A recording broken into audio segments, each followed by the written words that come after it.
Fresh. New Revolution. Radiopirate.com.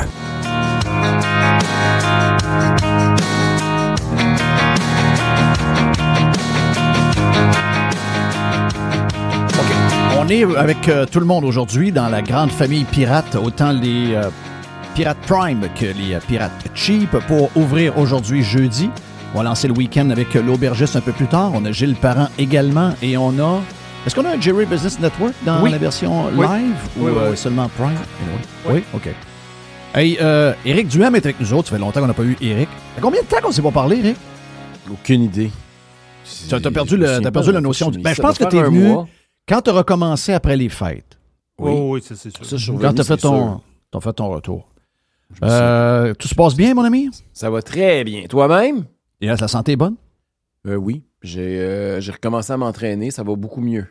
Bon, tant mieux.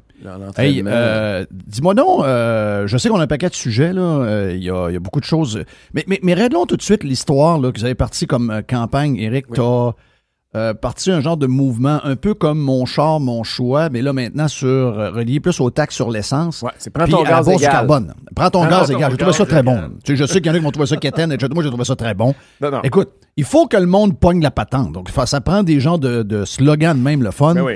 Donc, prends ton gaz égal. Parce que hier, il est arrivé quelque chose de spécial. Là.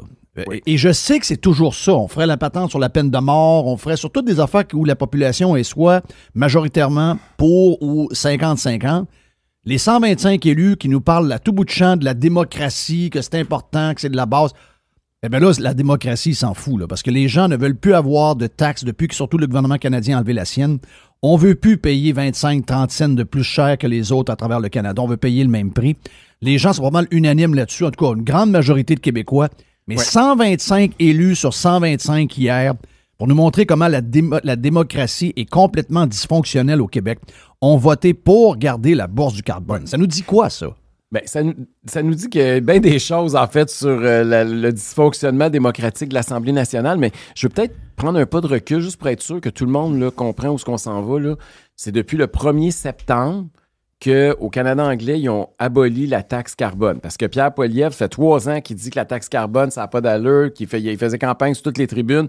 Il y avait 23 points d'avance dans les sondages. Carney est arrivé, il a dit, garde, la taxe carbone, on sac ça au vidange, même si c'était l'héritage du Parti libéral du Canada.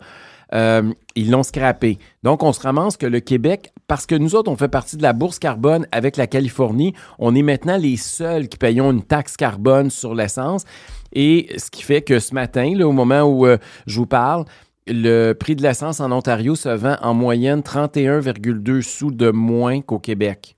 OK? C'est un peu. Là. Moi, je pensais que c'était un genre 20 cents. C'est 31 cents de différence. 31,2. Mais là, c'est aujourd'hui. Mais c'est parce que ça change à tous les jours. Là. Non, je comprends. Ça bouge mais c'est 15$ sur une tankée, mettons, normale. Moi, mon char, je mets 50 litres. Mais avant d'aller plus là, j'ai une question pour vous autres. Là. Peut-être que Jerry, tu le sais. Là.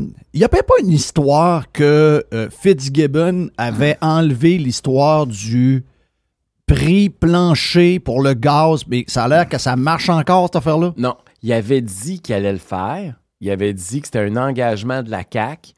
Ça fait plus qu'1 an, puis il n'y en a pas eu de prix plancher enlevé. Donc, ça, c'est une autre promesse de la CAQ, comme le 3e lien là, qui a passé dans le tordeur. Donc, ça fait que le prix de l'essence, c'est... Je comprends là, qu'on veut faire une bourse carbone au Québec, mais on veut mettre... Puis tu sais, même au niveau philosophique, Jeff, là, du monde comme toi puis moi, là, on est d'accord avec ça qu'il y ait un prix sur la pollution. Puis si on veut dépolluer, c'est normal qu'on mette un prix sur ça, puis c'est normal qu'on ait des mécanismes de marché pour diminuer la pollution. Mais il y a 2 gros problèmes avec le marché, la bourse du carbone dans laquelle on est pogné.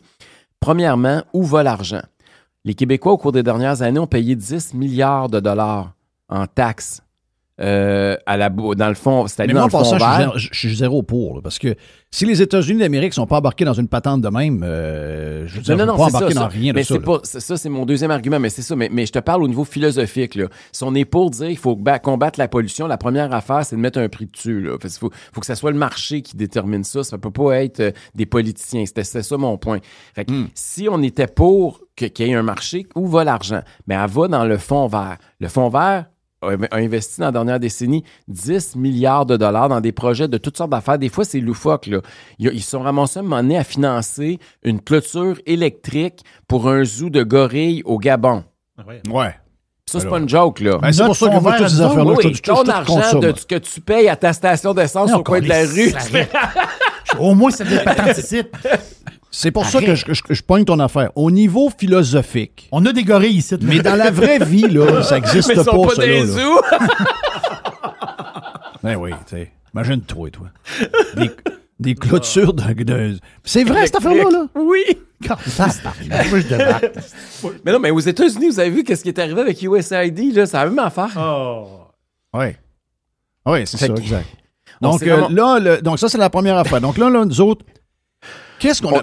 est-ce qu'il y a eu des sondages de fait au Québec sur ce sujet-là, en passant? Ben, il y en a eu, puis ils vont être rendus publics la semaine prochaine. Je sais que la Fédération canadienne des contribuables était en train de sonder là-dessus, parce que l'impact réel, là, en disant les gaz à effet de serre, puis c'était ça le but, là, c'était de réduire les gaz à effet de serre. Les gaz à effet de serre au Québec, au cours des 10 dernières années, ont baissé de 0,7 %. Donc, ça a coûté 10 milliards pour faire baisser de 0,7 %. À l'échelle planétaire, ça représente 0,001 % des émissions mondiales, c'est-à-dire 1 millième de 1 %, puis le Québec a payé 10 milliards. Fait que ça, c'est le premier problème. Un, là, c'est qu'on met de l'argent dans quelque chose qui marche pas. Le deuxième problème, tu l'as soulevé tantôt, Jeff, on est les seuls dindons de la farce là-dedans, là. Parce qu'au Canada, on est rendu tout seul. Il y a déjà eu l'Ontario qui faisait partie de la bourse du carbone. Ils se sont retirés en 2018. Puis là, nous autres, on est tout seul avec les Californiens qui sont green, qui sont riches, puis qui ça n'a pas de l'air à les déranger. Eux Mais autres, ça, de ça se rend faire pas compte, taxer. ils sont riches. Là. Bon. Ben, ils Mais- sont pas tous riches, là, mais ils sont plus riches que nous autres, beaucoup. Ils sont deux fois plus riches que nous autres en moyenne, mais... Ben, je pense que c'est la 5e plus grande économie du monde, la Californie. Là. C'est un autre game. Là. Fait que là, on est pogné là-dedans et là, moi, je suis sorti, j'ai dénoncé ça, j'ai montré même des tableaux avec les stations d'essence, les prix, comment ça avait pas d'allure, qu'il fallait faire quelque chose pour aider les Québécois. C'est hyper important. Là, le prix de l'essence a un impact sur tout ce que vous consommez, là.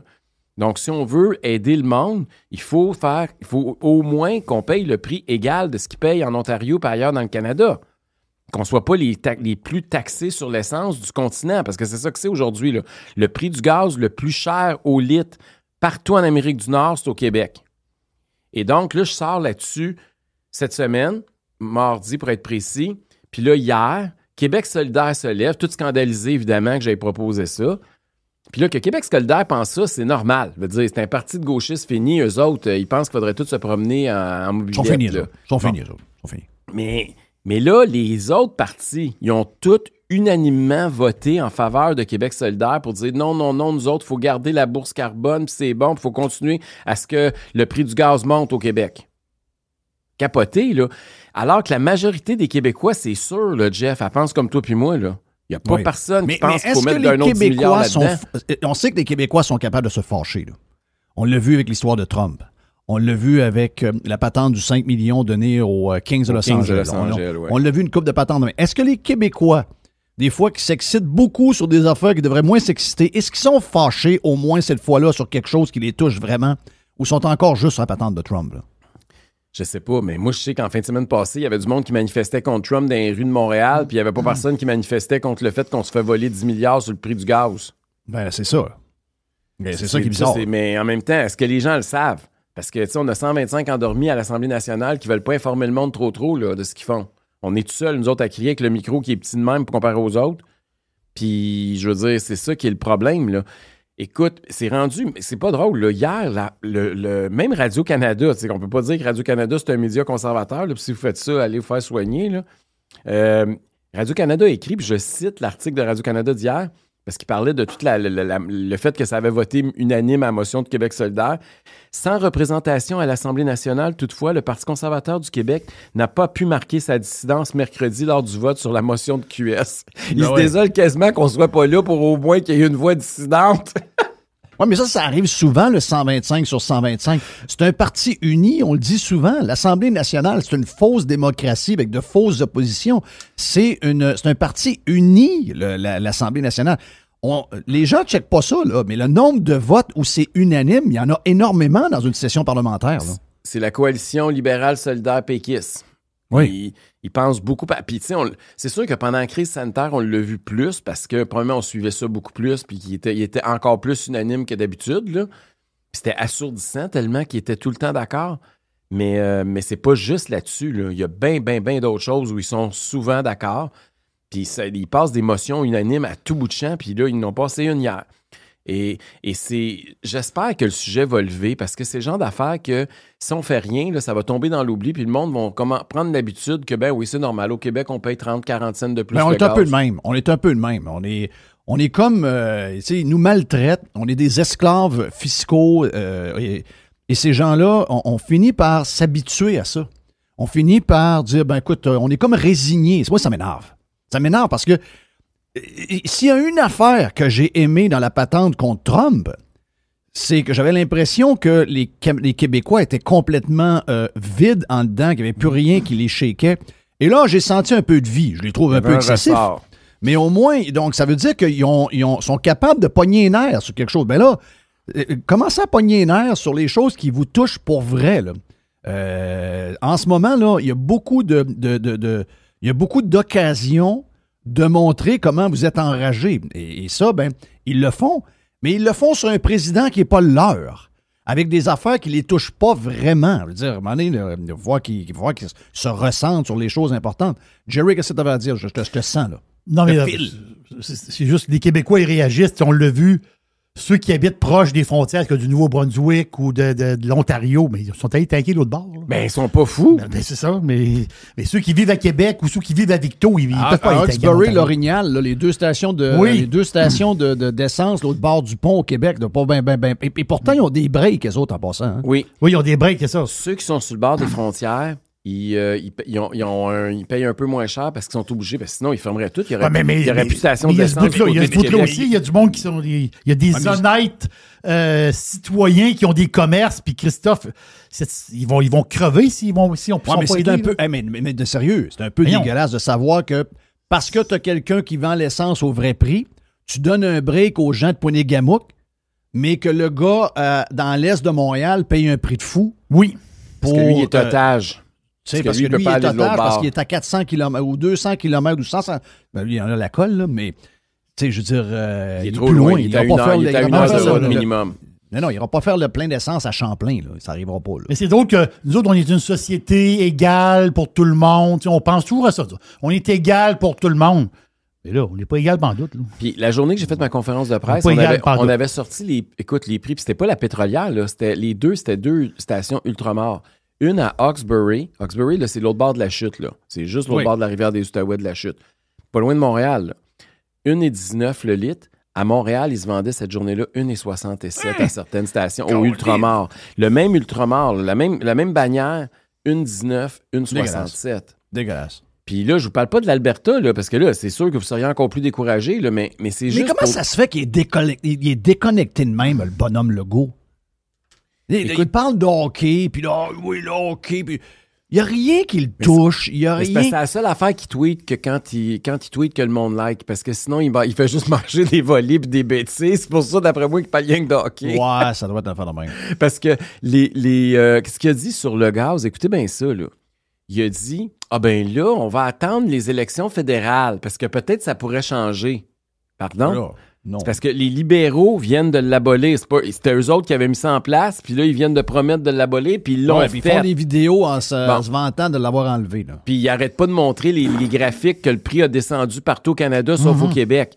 Puis de l'autre côté, ça, Pierre Poilievre fait 3 ans, lui, qui fait campagne contre ça. D'après moi, c'est pas lui qui veut mettre ça, là. Fait qu'il attend quoi? Il pense-tu que le Bloc va former le gouvernement au fédéral ou ben non? Il pense que les libéraux puis les conservateurs sont aussi menteurs que lui puis sont prêts à faire comme lui il a fait sur le 3e lien. Puis ils savent qu'ils vont faire le contraire, mais sont en train de rouler le monde dans la farine comme lui il fait. Mais lui, il n'arrête pas de parler là, de... moi, j'aime les jobs là, de qualité. Là. On va partir de l'armement là, pour partir en guerre avec les États-Unis. On va avoir des jobs avec des bons salaires. Ben avant, là, les histoires de bons salaires, peux-tu m'en laisser dans mes poches? Parce que là, on a des bons salaires, mais on est pauvres. Exact. Veut dire, c'est fou. Là, donc, ça veut dire qu'il veut des bons salaires juste pour une chose, pour venir nous en chercher le plus possible pour ses bebelles à lui. Puis nous autres, on crève. C'est ça son affaire? Exactement ça. Écoute, Ouais. les gens, là, tantôt que je t'en parlais du fond vert, là, ils ont donné de l'argent. Là. Il y en a un qui c'était l'affaire du Gabon, là, c'est loufoque. Là. Mais il y a de l'argent là-dedans, là, à coût de 10 millions, que ça s'en va à l'ONU ou à la Banque mondiale Ben pour oui. des affaires de climat. Puis des... Là, tu te dis, attends une minute, là. On envoie de l'argent là. Ah, c'est insupportable. Il y a du monde qui paye pour ça. Ah, moi, j'étais Puis écœuré de ça. Les gens ont payé en moyenne, toutes les familles qui nous écoutent, là, en moyenne, toutes les familles, vous avez mis 3000 pièces dans le fond vert. OK? 3000 pièces de votre argent qui s'est envolé dans ces niaiseries-là. Là, pour une affaire qui n'est pas efficace, puis une affaire que les autres ne payent pas autour de nous autres. Oui. Non, c'est crazy, là. Non, il faut que le monde se réveille, là. Faut que le monde se réveille. Hey, j'ai différents sujets, je vois le temps Vas-y, passer. excuse. On parlait de Poiliev et de Carney.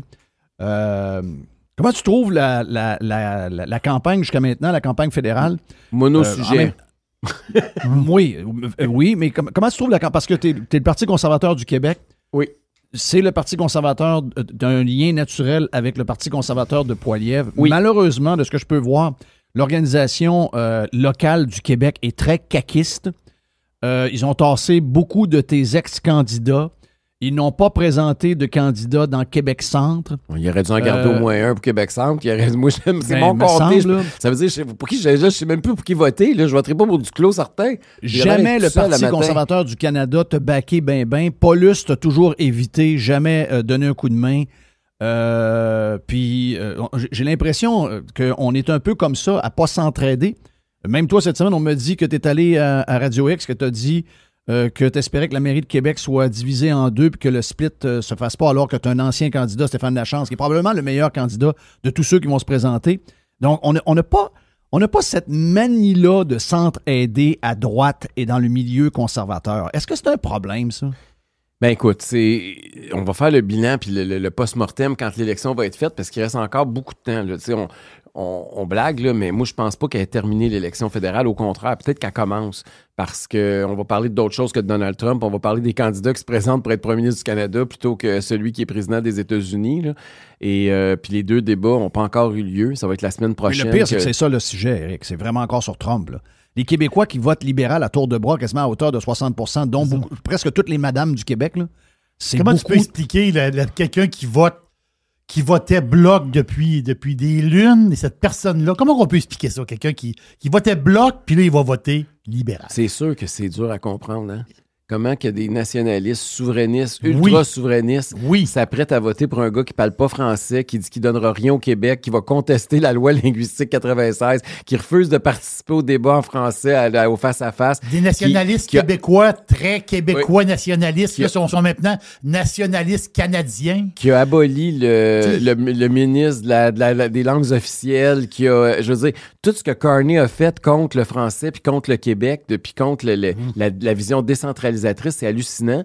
Puis là où il va chercher le plus fort résultat, c'est parmi les souverainistes. J'ai même, là, je vais vous donner des résultats de nos sondages internes, là, mais on fait des sondages régulièrement.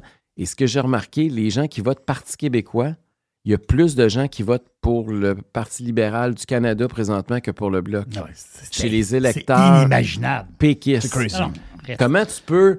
Puis hier, j'étais au lancement du livre. C'est un peuple qui est perdu, là. Excuse-moi, c'est un peuple qui est perdu. Là. La boussole perdu. est défectueuse. Mais La là, boussole est défectueuse. d'après moi, ils devraient faire le test de la boussole de Radio-Canada. Oui. D'après moi, elle partirait dans tous les sens. Elle parviendrait folle.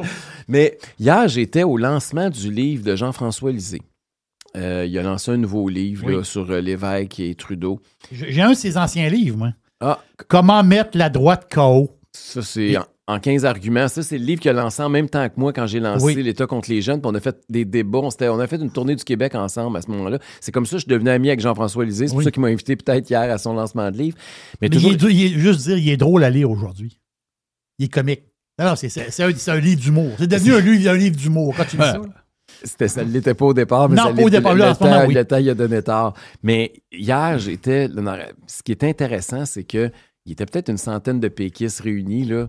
D'abord, pour un gars comme moi, le chef du Parti conservateur, quand tu arrives dans un rassemblement comme ça, puis j'étais accompagné de mon attaché de presse qui a à peu près, 27-28 ans, tu rentres là, puis que Cédric, mon attaché de presse, soit le plus jeune, des fois c'est normal dans des réunions politiques, mais que moi je sois le plus jeune, ça l'est moins. C'est le deuxième. Et là, on était les deux plus jeunes, je te le confirme. Ben oui, c'est sûr. Puis, Élysée, en passant, il va voter libéral. Là. ben, c'est ça que je veux te parler. C'est que là, écoute, ils étaient tous un peu bizarres, là. Puis, d'abord, un peu bizarre.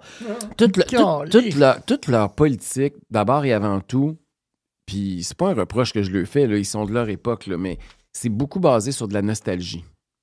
Puis là, c'est sûr que hier, c'était encore pire. Là, ça parlait de René Lévesque, les yeux dans l'eau. Ça parlait de Pierre-Éliott Trudeau avec le feu dans les yeux. Et, mais bizarrement, c'est ça, il parle contre Trudeau au bout. Mais là, quand tu arrives de Carney, mais là, Carney, c'est peut-être l'homme Ça a de l'air la que son français est situation. même correct. C'est peut-être l'homme de la situation dans le contexte actuel, parce que ça va nous prendre quelqu'un contre Trump. Ah, c'est incroyable. Il répétait cette ligne-là. C'est incroyable. Mais là, je disais, coudonc, Christy, ça vient direct du Parti libéral. Il répétait mot à mot ce qui sortait des je te le officines dis, du ils Parti disent que libéral du Carney Canada. parle bien français. Ils disent, son français est correct. Voyons, son français Il est n'est pas correct. super, on son comprend bien. français. On comprend bien ce quand il parle. Et c'est boire. Mais la folie Trump, là, ça explique quoi, ça? Parce que la vérité, c'est que dans le day-to-day, ça change pas grand-chose aux Québécois. Là. Ce que je comprends, là, c'est que historiquement, le mouvement nationaliste, péquiste, souverainiste au Québec avait un ennemi. C'est le Canada anglais, le gouvernement fédéral. OK, c'était ça. Ils se battent contre ça. Puis là, aujourd'hui, leur ennemi, il n'est plus à Ottawa, puis c'est plus le gouvernement fédéral. Il est à Washington, puis c'est Trump. Non, mais je peux comprendre le Fait qu'ils fédéral. ont mais changé Trump, le canon de place. Oui, mais Trump, qu'est-ce qui, dans leur day-to-day, ça n'a rien à voir avec le prix de l'essence, là. Il n'y a rien à voir avec... Non, c'est pas la faute à Trump, là, si le gaz est cher au Québec. C'est la faute à Legault, là. Oubliez pas ça. Tous nos problèmes, il n'y a pas de Trump là-dedans. Là. Puis Non, en notre système de passant, les santé, c'est pas la faute à contre-tarifs, c'est ce Trump. qui nous fait mal. Ben, exact. C'est ça qui est... J'ai de la misère à suivre la patente. J'ai de la misère à comprendre Mais il il n'y a rien à comprendre, Jeff. Écoute, il y a 2 jours, là, les retraités, c'est épouvantable, sont en train de perdre leur argent à cause de Trump parce que là, les marchés crashent, blablabla. Là, ça hurlait, là, matin. Les milliardaires ont fait une fortune hier, c'était écœurant! Ben là, ils sont chanceux, là, ils sont contents, là, ça perd 2-3%. Mais non, mais c'est parce que, tu vois-tu comment tu peux dire que quand les marchés tombent, c'est épouvantable, les pauvres retraités, puis quand le marché monte, c'est écœurant, les milliardaires font de l'argent. La vérité, cette gang-là voulait que les marchés s'en aillent à zéro. Ils veulent que l'économie s'écrase. Ils veulent que les États-Unis s'écrasent. Sont même prêts à mettre un X sur leurs millions de leur pension juste pour voir Trump crever. Ils sont fous de même. OK? C'est ça qui est épeurant avec cette gauche-là. Ils sont prêts à ça. Je te ramène au Québec. Oui. Ce matin, dans le Journal de Montréal et le Journal de Québec, la CAQ ramasse la première page pour faire l'annonce d'un genre de achat local avec des mots douteux sur Donald Trump. Genre de patente qu'on se donne le droit de faire, mais que si on se faisait faire de l'autre bord, c'est la fin de l'économie québécoise en passant. Donc, si les Américains font exactement... Première page du New York Times, première page du Boston Globe, annonce à MSNBC, CNN, Fox, à partir d'aujourd'hui, on ne fait plus aucune transaction avec les Québécois et les Canadiens. C'est la fin de notre pays, là. C'est la fin de notre province. Pourquoi les gens qui nous mènent ne sont pas des gens sérieux, des gens qui sont des sages, des gens qui prennent le contrôle de la situation pour calmer la situation en pensant pas seulement à des intérêts de se faire réélire et de remonter dans les sondages, mais de penser à 5 ans, 10 ans, 15 ans, de penser aux PME, de penser au tourisme, de ne pas briser un lien par rapport à un autre, parce que si le château Frontenac est vide pendant 3 ans de temps parce qu'il n'y a pas un Américain dedans, ben c'est pas les Québécois qui vont remplir ça à 500$ par nuit. Il va fermer. Il n'y a pas... Personne Bouchard a un peu sorti de cette manière-là il y a 3 semaines ou à peu près. Ouais. Mais depuis Lucien Bouchard, il n'y a plus cette envergure-là de personnage politique. Est-ce que je me trompe?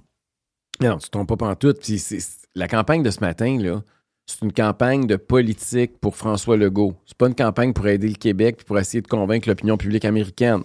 Si François Legault il avait été sérieux, c'est pas dans le Journal de Montréal qu'il voudrait être. Il voudrait être dans le Washington Post ou le Wall Street Journal ou le New York Times. Puis il voudrait être là-bas pour essayer de convaincre l'opinion publique américaine que c'est pas une bonne idée d'augmenter leurs tarifs parce que c'est eux autres qui vont payer plus cher. C'est ça qu'il ferait. Mais il veut pas convaincre l'opinion publique américaine. Il veut que les gens qui ont peur présentement, il veut nourrir cette paranoïa-là, Oui. cette fausse peur, Pour remonter dans que les sondages. politiquement, ça lui rapporte à moyen terme. C'est ça qu'il est en train de faire. Tout ce qu'il veut, c'est vous faire peur pour aller chercher des votes. Puis là, je veux pas remonter à la pandémie, là, mais il s'y connaît en matière de faire peur au monde pour aller chercher des votes, là, puis ça a déjà marché une fois. Oui. Juste vous rappeler ça, là. Puis il est dans la même dynamique, là. C'est un copier-coller de ce qu'on a vécu il y a 3-4 ans, là. Il est à veille. Je comprends pas encore qu'il fasse pas des Après ça, conférences on de se presse demande pourquoi les quotidiennes. gens décrochent de la politique, puis ils vont plus voter, puis ils font toutes sortes de bruit alentour quand ces gens-là... Après ça, on se demande pourquoi la démocratie s'est affaiblie. Ben, si boire... Excuse-moi, là. Moi, je pense que c'est apolitique, ce sujet-là. OK? Je suis désolé. Si un jour tu te ramasses premier ministre, Éric, tu sais très bien que tu auras des sujets qui sont apolitiques, où il n'y a aucune partisanerie possible. Il faut s'élever au-dessus de la mêlée. Ben oui. Mais on s'attend à quoi? Quand moi j'étais jeune, puis je voyais quelqu'un, genre de. Tu sais, moi j'étais jeune pour René Lévesque, mais les gens aimaient René Lévesque pour ça. Ils savaient qu'il n'y aurait pas. Puis probablement que c'est pour ça qu'il a été stabé dans le dos, là. C'est qu'il n'aurait jamais joué une game de même. Parce qu'on sort tout le temps, René Lévesque. Ben, moi, je me rappelle plus de mon vivant de Lucien Bouchard. Je suis certain que Lucien Bouchard, un péquiste, n'aurait jamais profité de ça pour faire ce que la CAQ fait en ce moment. C'est petit en joie le vert. Ouais, puis, moi, je suis un Et conservateur. dangereux, Là, en passant. je vais attaquer ma propre famille. Là. Doug Ford a fait la même chose en Ontario. Ah, pareil. Lui, c'est désastreux. Ça a été aussi pire, sinon pire. Et là, maintenant, il couche dans le lit de Carney, là. Oh oui, mais tu sais, c'est... Puis Carney fait exactement la même chose, là. Quand Carney annonce, là, que c'est... il fait des annonces, là, si vous vous rendez aux États-Unis, là, le gouvernement canadien vous prévient, il y a des dangers de ci, des dangers de ça. Ils font jamais ça, d'habitude, là. Puis ils n'auraient pas fait ça s'il n'y avait pas de campagne électorale, là. Les contre-tarifs, pourquoi ils mettent ça? Ils savent que c'est pas bon, ils savent que... Ils veulent garder ça dans l'actualité. Carney, il joue l'horloge. Il reste 18 dodo avant l'élection, puis il faut qu'il vous fasse peur encore 18 jours de suite, là, pour être sûr qu'il garde son avance. Parce que si on parle du coût de la vie, puis si on commence à parler des politiques libérales, il va redescendre aussi vite qu'il est monté. Fait que lui, il joue l'horloge. Il faut qu'on garde le focus sur le seul enjeu qui le fait monter. Puis Legault, il a vu Doug Ford gagner ses élections avec ça. Oui, Legault, il voit que ça va bien avec Carney. Exact. Il se dit, moi, voilà ma chance, moi, de me ressusciter politiquement alors que j'étais brûlé. Qu'est-ce que tu penses que Poilievre doit faire pour... c'est une dernière question, je te laisse partir de manger après. Mais qu'est-ce que Poilievre doit faire? Si, mettons, si tu avais y parlé...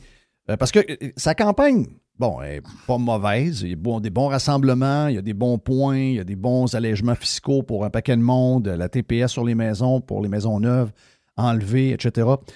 Donc, de bons rassemblements. Sa campagne n'est pas mauvaise parce qu'il y a quand même à peu près les mêmes chiffres qu'il y avait avant les fêtes. Donc, il n'y a pas de dégringolé, contrairement. C'est que les autres se sont comme mis ensemble. Donc, le NPD et le Bloc, les gens ont déserté pour s'en aller avec le Parti libéral. Donc là, il est comme squeezé. Donc, il est fourré un peu, là. Je veux dire, même si c'est lui qui a vraiment la meilleure campagne des deux et de loin, Carney est en avance. Puis Carney est très mauvais en passant. Et Carney donc, il peut faire quoi? Parce que là, c'est surtout les madames, de ce que je comprends. Là. Plus les madames sont vieilles, plus majoritairement et de loin, elles veulent voter libéral. Ils ont beaucoup peur, les madames. Là. Qu'est-ce qu'il peut faire pour toucher les madames? Parce que là, lui, il est vu comme étant un Trump, alors qu'il n'est pas partout de Trump. Il est vu comme étant un chigneux qui a un sourire hypocrite. Écoute, des affaires que je lis des bonnes femmes, c'est l'enfer. Donc, qu'est-ce qu'il peut faire? Bien, d'abord, le débat en français va l'avantager, puis c'est pour ça qu'il aurait eu intérêt à avoir un face-à-face, puis c'est pour ça que Carney ne veut pas y aller, parce que les conservateurs n'ont pas eu un chef qui parle aussi bien français depuis Mulroney, parce que Poilievre parle même mieux français que Stephen Harper. Puis Carney, jamais de notre vivant, les libéraux ont eu un chef aussi peu bilingue. Oui. Donc, juste ça en partant, quand tu ne maîtrises pas la langue, puis Carney, c'est pas impossible que dans le débat, Carney, à une question ou à un commentaire, comprenne le contraire de ce qu'il voyait demander. Il y a un débat français où il n'y en a pas. Là. Il y a un débat à Radio-Canada, mais il n'y en aura pas. Il n'y aura pas de face-à-face à TVA. Ça, d'ailleurs, c'est une affaire, je veux te parler. À TVA, là, puis je les ai faites les deux. Là, c'est le même pattern, là, c'est le même modèle que ce qu'on a vécu au provincial. Là. Le face-à-face, là, c'est beaucoup plus difficile, puis c'est beaucoup plus un débat. L'autre, là, c'est une espèce d'échange que tout le monde parle en même temps, puis qu'il n'y a pas de... 1 contre 1, c'est bien plus tough qu'à 5 dans le même bateau en même temps, là. Et ça, c'est un gros... C'est pour ça que Carney a accepté le débat à Radio-Canada puis il a refusé celui à TVA en passant, là. Donc, fait que ça ça va être un élément hyper important. La semaine prochaine, là, les débats, on dit toujours que...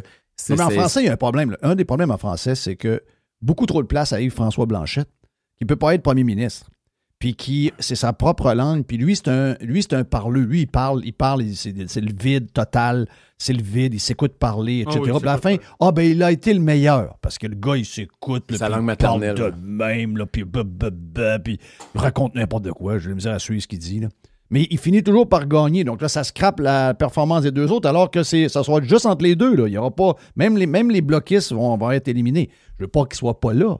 Mais je te dis juste que le spotlight va tellement encore sur lui parce que c'est sa langue. Mais il y a pire que ça. Le Parti vert va être là aussi. Là. Oh. Je sais pas qu'est-ce qu'ils font là. Ils n'ont pas invité Maxime Bernier, mais ils invitent le Parti vert. Ça, c'est bizarre. Ça, c'est très bizarre. Ça, je la comprends pas en tout. Mais toujours est-il que c'est ça. Fait que les débats ont souvent un impact. Souvent, ils vont casser une vague ou ils vont l'accentuer. OK? Fait que là, clairement, les 2-3 premières semaines, les libéraux ont eu le vent dans les voiles. Est-ce que le débat va casser ça? Puis l'autre truc que je veux te parler, parce que tu as souligné que les rassemblements conservateurs étaient très, très, très courus, puis tu as raison. Écoute, celui à Edmonton, c'était capoté avec Stephen Harper. Là.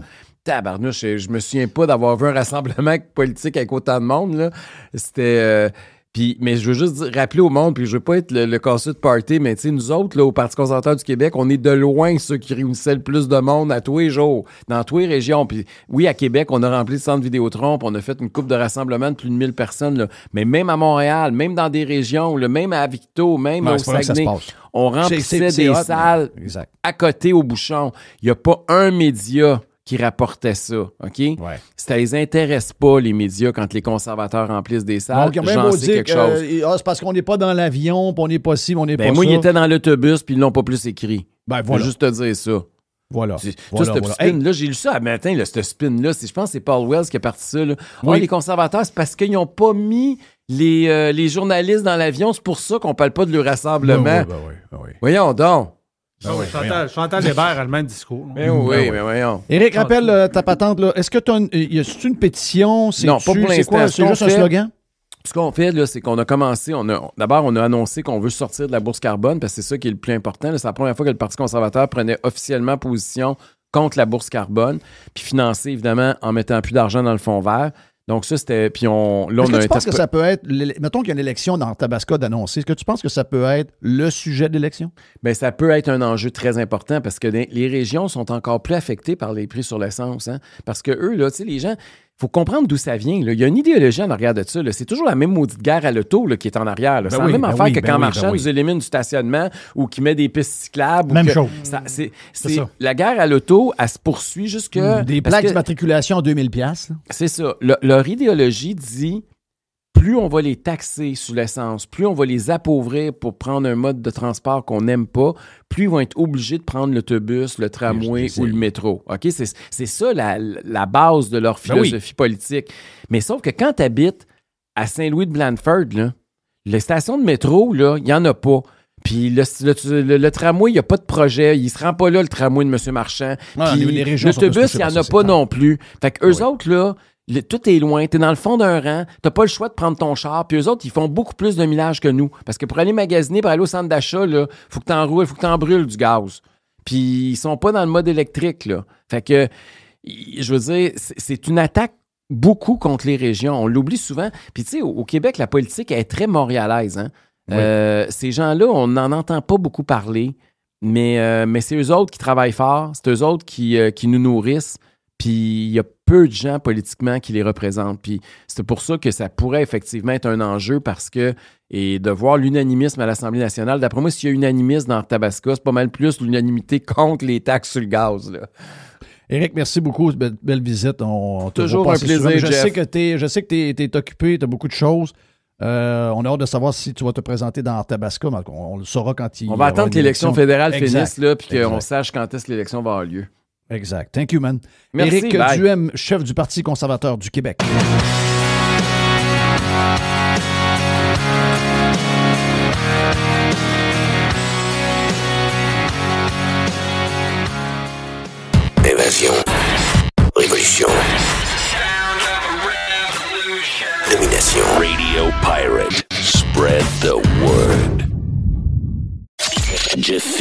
Oh.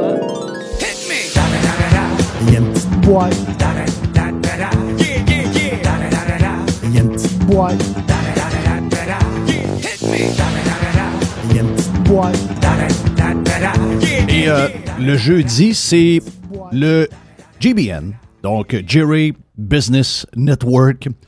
Ben fun, une des boîtes les plus sympathiques de la semaine pour les gens qui aiment tout ce qu'il y a d'économie, autre que la bourse. De Puis, sujets mélangés. Oui. Exact, Sujets exact. De compagnie, d'économie, puis de patente, puis de bourse. Il y a de la bourse, pas mal de bourse à travers aussi, parce que souvent, on est relié à la bourse, mais c'est pas toutes les entreprises qui sont à la bourse. Juste de même, on va commencer avec la bourse, juste de même, parce que le chiffre est impressionnant. Si on prend les magnifiques 7, donc les 7 compagnies magnifiques, là, c'est une nouvelle expression, ça. Oui. À un moment donné, on les appelait les GAFA, puis il y a eu toutes sortes de noms. Mais là, Donc là-dedans, il y a Apple, Google, Tesla, Meta, Amazon. Nvidia, après ça, c'est ça, Alphabet, Google, Oui, dans Google. Amazon, Tesla, Meta, Nvidia, Apple. Puis Microsoft. Sont 7. Mais ces 7 compagnies-là, OK, réunies, hier, en valeur, on prend les 7, en valeur, ils ont augmenté de 1000 milliards. Wow! Hier. Mais il n'y a pas d'argent. Non, il n'y a pas d'argent. Non, il n'y a pas d'argent. On n'a plus Il n'y a plus d'argent dans le marché. Non, il n'y a plus d'argent. Non, il n'y a plus d'argent. Ben oui, il y a de l'argent. Non, il n'y a plus d'argent. Non, il y a toujours de l'argent. Mettez-vous ça. Il y a toujours de l'argent. On l'a à preuve, là. Hey, juste ces 7-là, 1000 milliards. C'est comment c'est du stock? Hey, ma fille est de bonne humeur. Ma fille m'a écrit, m'a dit « Hey, pa, j'ai pris 2000 dans mon compte hier. » C'est parfait. Oui. Non, mais le fun. Ben oui, Mais, j'aime ça. Quelqu'un qui suit ses avoirs. Ali, à tous les jours. Oui, mais C'est le comptable, là. je comprends. Hey, il m'a dit de quoi hier, quand elle me dit combien qu'elle avait d'argent placé à la bourse, j'avais un gros fond de fierté, là. Mais ça montre comment elle est disciplinée. Ah, je vois le verre. Oui. L'autre, l'argent, il brûle des mains, mais elle est moins pire. Là. Je savais que t'allais le dire. Je savais que t'allais le dire, mais Ouais. j'en étais convaincu. Ben, moi, jeune, j'étais pareil. Moi, jeune, Oui. si je calcule les 10 premières années de ma vie, j'ai dû faire 500 000 $. J'étais jeune, j'ai commencé à travailler à 16 ans. Là. Entre 16 ans et 24, 25 ans, j'ai fait 500 000 $. Combien il restait à 24, 25 ans? 0. J'ai tout brûlé. Ben, on mangeait 5 fois par jour, on prenait de la bière à tous les heures, on partait faire des commissions, ça me finissait avec 3 grosses bières. Là. Donc, Oui, c'est ça. Non, c'est ça. Faut dire, j'avais un charneux à 17 ans, donc Oui. c'est des affaires de même. Là. C'est ça. Suzuki Forza, 7 000 $. 9. 3 cylindres. Oui, le Forza avait 3 cylindres. Exactement ça. Le petit Forza. Mais vous entendez ça? Ça en prend des voitures d'entrée de gamme. Ben À un oui. moment donné, si tu rentres dans le showroom, puis le char le moins cher, il est à 50 000. Ben, ça commence à être pas mal ça, là. Ben, ça ressemble à ça pas mal. Là. Exact. Tu sais, je veux dire... ouais, mais c'est pas payant pour les constructeurs. Mais calvasse. Je comprends. Mais à un moment donné... Mettez si plus de t'attaches robots quelqu'un crisser à du une monde marque- dehors, puis mettez le syndicat dehors. Vos chars coûtent trop cher, là. Oui. Le client vient te voir il y a 20 ans, il va s'acheter un char neuf. Mais quand il va changer, quand il va améliorer, là, il est encore à l'école, Christophe. Il ne peut pas se promener en BMW. Mais non. Non, quand il va avoir une job, il va revenir te voir. Si tu Moi, lui donnes c'était un la bon deuxième service. année du Suzuki Forza. OK. Mais la raison pourquoi un de mes chums en avait un, mon chum Jeannot, qui... Hey, Suzuki, il roulait dans le temps. Il y avait des concessionnaires. Là. Ça roulait les pas concessionnaires venaient d'ouvrir. 84, 83, 84, 85, les concessionnaires Suzuki ouvraient là. mal. Ma blonde a eu un Suzuki. Ben oui. Ben, le petit Jeep. Oui, Tu te rappelles le petit le Jeep? Sidekick. Le Ben oui. Sidekick. Puis Exactement. qui avait la version GM, parce que tu sais, Suzuki et GM étaient très ensemble, parce que le Firefly, c'était le modèle de Suzuki. C'est ça. Puis la raison pourquoi j'ai pris le Suzuki, m'a te le dire, ben, GM n'avait pas encore sa version, c'est venu un an après. Mais je voulais avoir une Honda Civic, c'est comme plein de monde, là, une Honda Civic normale, mais c'était 10 000. Donc, c'était 3 000 de plus pour à peu près le même char. Puis, même que tu avais plus d'options dans le petit Suzuki, donc le monde disait, ah, mais ça, tu as acheté Suzuki, mais ça, c'est juste neuf, c'est la deuxième année dans ce temps-là. Ben là, parce que c'est 3 000 de moins, man. Puis, dans le temps, il y avait des. Tu sais, aujourd'hui, les chars arrivent avec pas mal équipés, là. Puis on s'en dans le temps, le gros équipement de plus, c'était une petite console pour mettre ton paquet de cigarettes entre les deux bandes. Oui. C'est des chars. Il y avait des chars de base. Là. C'est un char de livraison. Il y avait des chars de livraison, puis là, tu montais dans l'équipement. Aujourd'hui, tu as 3 modèles. Puis tu te demandes c'est quoi la différence entre le modèle numéro 1 et le 3. Là. Ils sont équipés. Là. Mais oui, c'est ça. C'est une autre époque. Hey, les magasins Labbé sont en faillite. Oui. Et là, il y a une dame d'origine chinoise. China! Madame, elle s'appelle Huang Hong Liu. Oh! Huang Hong Liu. Une femme de Vancouver. Oui, Vancouver. Elle est milliardaire, la madame. Elle n'a pas fait son argent ici. Là. Elle a fait son argent à l'autre bord. Mais elle doit vivre à Vancouver aujourd'hui. Elle a des centres d'achat, tu sais. Nanaimo Mall. Après ça, elle a Mayfair Mall à Victoria. Elle a des centres d'achat. Des malls. À Vancouver, la région de Vancouver. Elle veut racheter les magasins Labbé. OK. Donc, elle a dit un plan. Elle dit, Labbé, elle dit, c'est une belle marque. Elle dit, je suis d'accord qu'il y a quelque chose à faire avec ça, là. Ben, moi, je t'ai dit l'autre fois, je ferais une version, une vraie version, là. Pas comme Target a fait au Canada. Là. Le vrai Target US, je le ferais chez Labbé.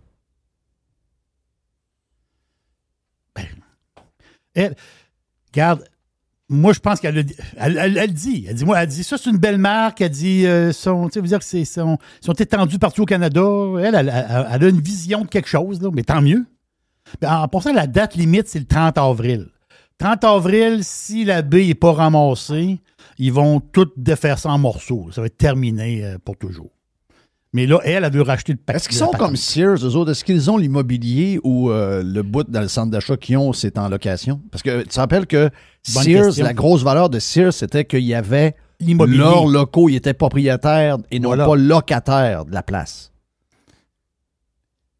Ça, c'est une bonne question. Je le sais pas. En tout cas, elle veut relancer ça. Hey, aujourd'hui, c'était hier, mais c'était retardé à cause de la température à Cap Canaveral. Parce que, tu sais, on s'est entendu que quand tu envoies une fusée, ça prend les conditions climatiques parfaites pour la grimper à fusée. Donc, c'est ce qu'il y avait hier. Le projet qui perd. Le projet qui perd, c'est quoi? C'est le compétiteur de Starlink. Elon Musk. Starlink. Donc, les satellites pour l'Internet un peu partout. Starlink, c'est énorme. Ils sont rendus à 3200 satellites, Starlink. Mais là, le projet qui perd, c'est qui, ça? C'est Amazon. Oh! On n'entend pas beaucoup parler de ce projet-là, mais eux autres, ils ont une fusée. La fusée, c'est l'Atlas V. C'était bâti par Boeing. C'est une espèce de conglomérat Boeing, Lockheed Martin, Amazon. Donc, les autres, ils ont un plan. Et le plan, c'est quoi? C'est de compétitionner Starlink. Donc, hier, la fusée était supposée décoller, mais vu que la température était moyenne, ça va peut-être se faire aujourd'hui. Soleil, pas un nuage hier. J'étais à 1h15 de là. Qu'est-ce qui est arrivé là? Ils disent qu'au moment où ils voulaient lancer la fusée, il y avait quelque chose qui ne marchait pas. Là. Ah ouais. Bizarre. Donc, je sais pas. Je sais pas je vais pas regarder les métaux. Ceux qui ici, nous autres, hier, c'était a perfect day. Je suis parti en vélo. Oh, yes, c'était extraordinaire. Donc, le projet qui perd, c'est quoi? C'est compétitionner Starlink. Donc, eux autres, ils ont un projet à long terme, avoir je sais pas, c'est 3500 satellites, puis avoir de l'Internet à haut débit partout sur Terre, dans tout le gros kit, là. Là, tu as un projet sur 4 ans, telle affaire. Donc, Starlink ne sont pas tout seuls. Il y a l'autre gang qui s'en viennent, puis ça va être lancé Ça commence là. Ça va être les premiers satellites vont être lancés là dans 2-3 jours ou là, peut-être aujourd'hui même. Donc, c'est un gros projet. C'est beaucoup d'argent là-dedans. Et qu'il y a de l'argent là-dedans. Le projet Kuiper, à date, a coûté 10 milliards à Amazon. Wow! Donc, c'est de l'argent? Non, c'est comme à sauter. Hey, l'autre histoire, c'est qu'on parle beaucoup de tarifs, on parle beaucoup de Trump, de bourse, puis de ci, puis de ça. On est pas mal là-dedans. Mais il a sorti une vidéo il y a quelques mois. Puis c'est pas tout le monde qui a vu la vidéo. Mais là, la vidéo, il est ressorti parce qu'on l'a vu des nouvelles affaires là-dessus. Puis là, ça commence à faire parler pas mal. Ça fait parler pas mal. Bon. Pas chez monsieur, madame, tout le monde, mais dans le domaine de l'investissement, ça fait parler. Vous connaissez SpaceX, puis on vient d'en parler. Vous connaissez OpenAI, donc l'intelligence artificielle. Et là, il y a une nouvelle... Parce que ces compagnies-là, ils ont quelque chose en commun, c'est que c'est des énormes compagnies, mais qui ne sont pas à la bourse. C'est des compagnies privées. Et une des plus grosses compagnies privées présentement, où ce qu'il y a une valeur, on parle ici de valeur, la valeur future d'une compagnie. C'est SpaceX, il y a des, puis moi je lis là-dessus, là. SpaceX, il y a du monde qui rêve de devenir actionnaire de SpaceX. Moi si SpaceX rentre à la bourse, moi c'est sûr que je prends 10 000 $ puis j'embarque dans SpaceX. Ça, c'est certain.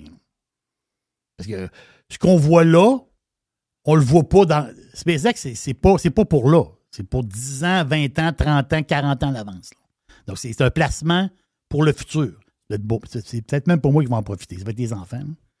Mais comprenez-vous un peu, la balance, c'est l'AI, investir dans l'AI, bien, pour le futur, on parle de croissance. Là, je vous parle de Figure AI. Figure, c'est le nom de quelque chose. C'est le nom d'un robot. Si vous allez sur Google, vous marquez Figure AI, vous allez voir les robots. Là, tu vas dire, ouais, c'est futuriste, ça n'arrivera pas. On peut le dire. Mais ça arrive. Parce que les robots, en ce moment, ils travaillent. Ils travaillent pour vrai. Des robots. Ils travaillent pour vrai, là. Ils travaillent dans l'usine de BMW à Spartanburg, Caroline du Sud. Vous écrivez BMW, robot, Figure AI. C'est facile à retenir. Hein? Puis vous allez voir les robots travailler. Les robots, là, c'est des humains. Là. Ils travaillent, ils sont 3. Ils travaillent dans l'usine. Ils ont une dextérité tout à fait incroyable. Quand on regarde les vidéos, tu dis, non, c'est pas quoi. Tu te demandes si la vidéo, c'est pas de l'AI, c'est pas modifié. Non, ils travaillent pour vrai. Là. Les 3 robots travaillent pour vrai. Mais cette compagnie-là... Je viens de regarder la vidéo, là. Oui. C'est certainement pas un projet mené par Éric Kerr. Ça marche en joie le vert. C'est donc bien capoté. Non, c'est hallucinant. Là.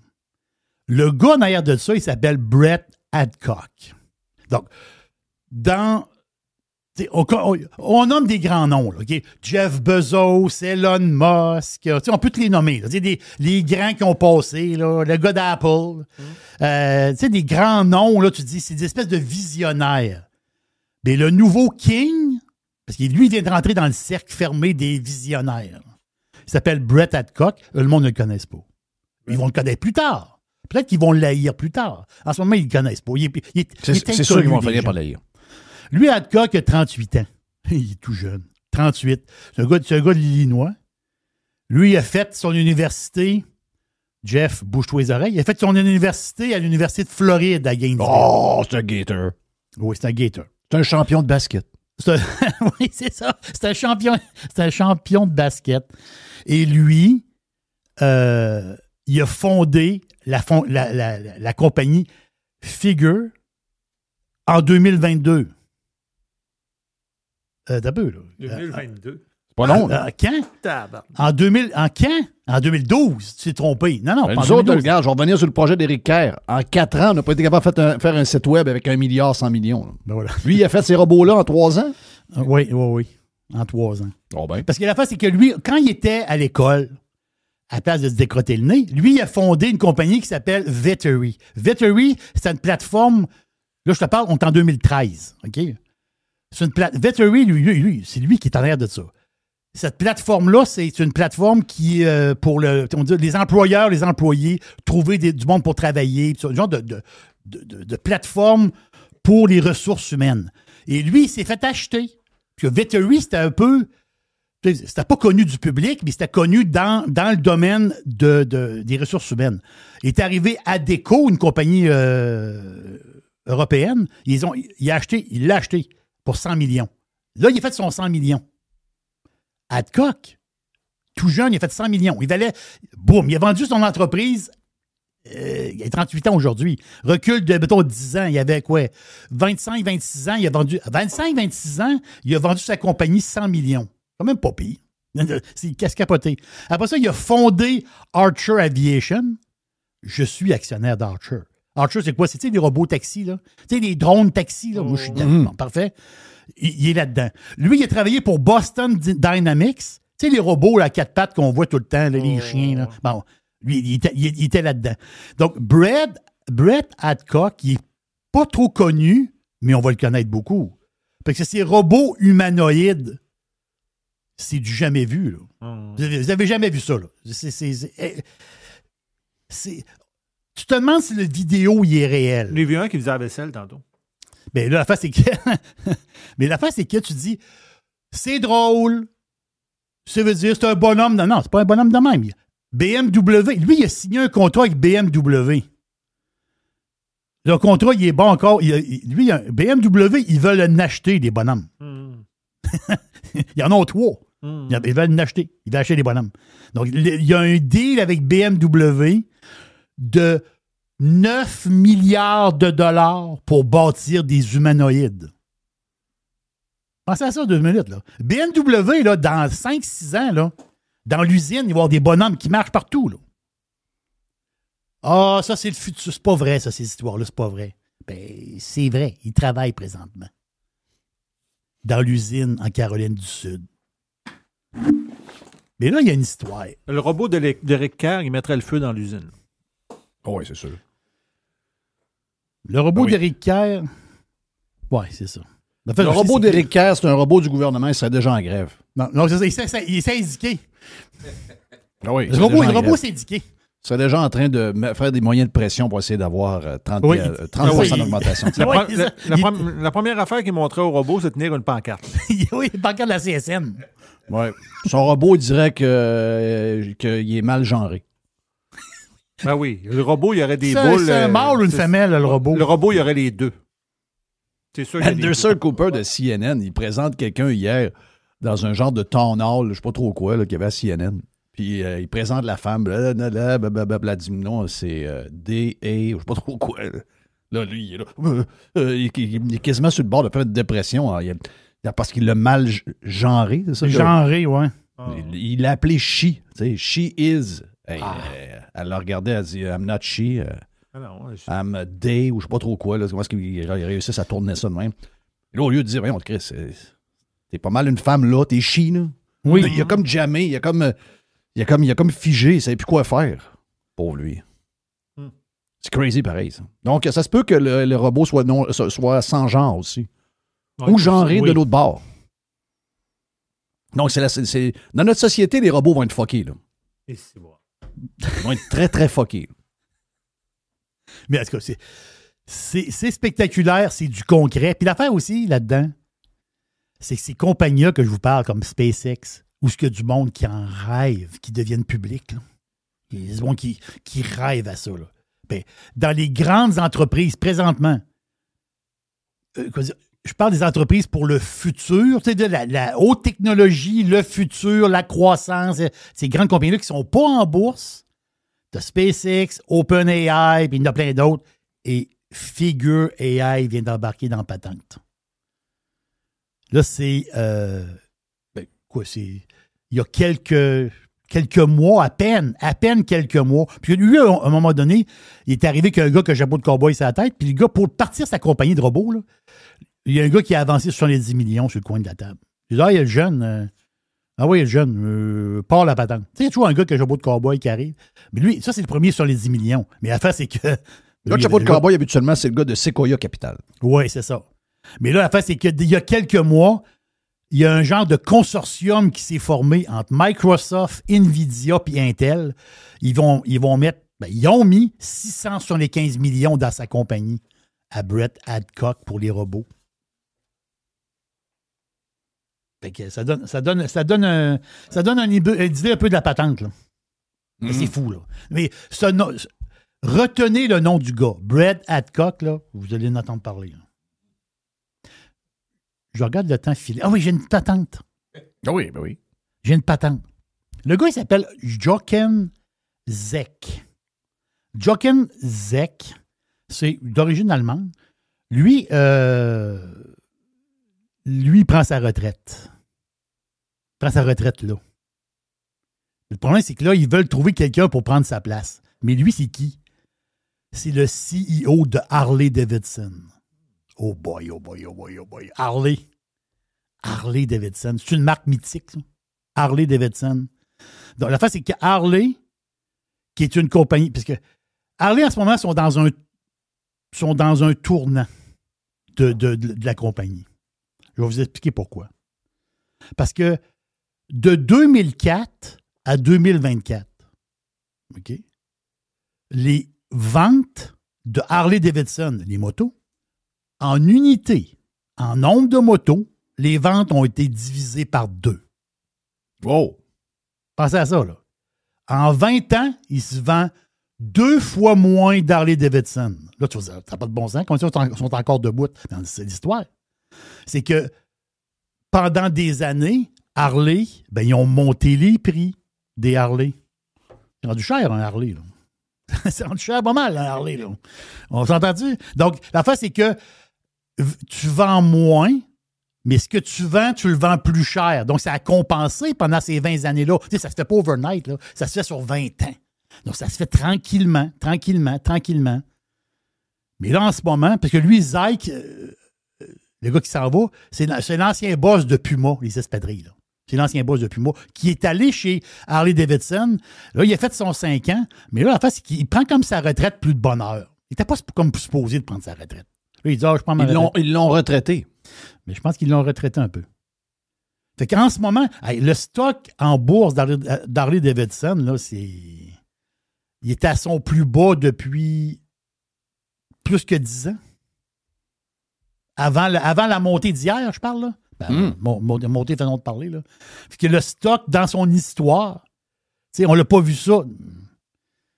On l'a pas vu ça depuis, je dis 10 ans, je pense que ça faisait... Le stock est descendu à 20$. Là, il est à 22 aujourd'hui. Là. Mais il y a stock hier. Lundi, il était à 20$. Ils n'ont pas vu ça depuis, je pense que c'est 20 ans que le stock était aussi bas que ça d'Harley-Davidson. Donc, c'est un des plus grands en ce moment. Puis la face aussi, ce qui est particulier d'Harley, c'est qu'en ce moment, les shorts sont sur le stock. 12% du float est shorté. Ça, c'est dole. Ça, c'est dole à savoir. Puis il y a des shorts, ils veulent avoir ta peau. Ouais. Et là, l'histoire. Donc, le boss, le CEO d'Harley s'en va. Puis on s'entend-tu que l'entreprise, présentement, elle va pas mal.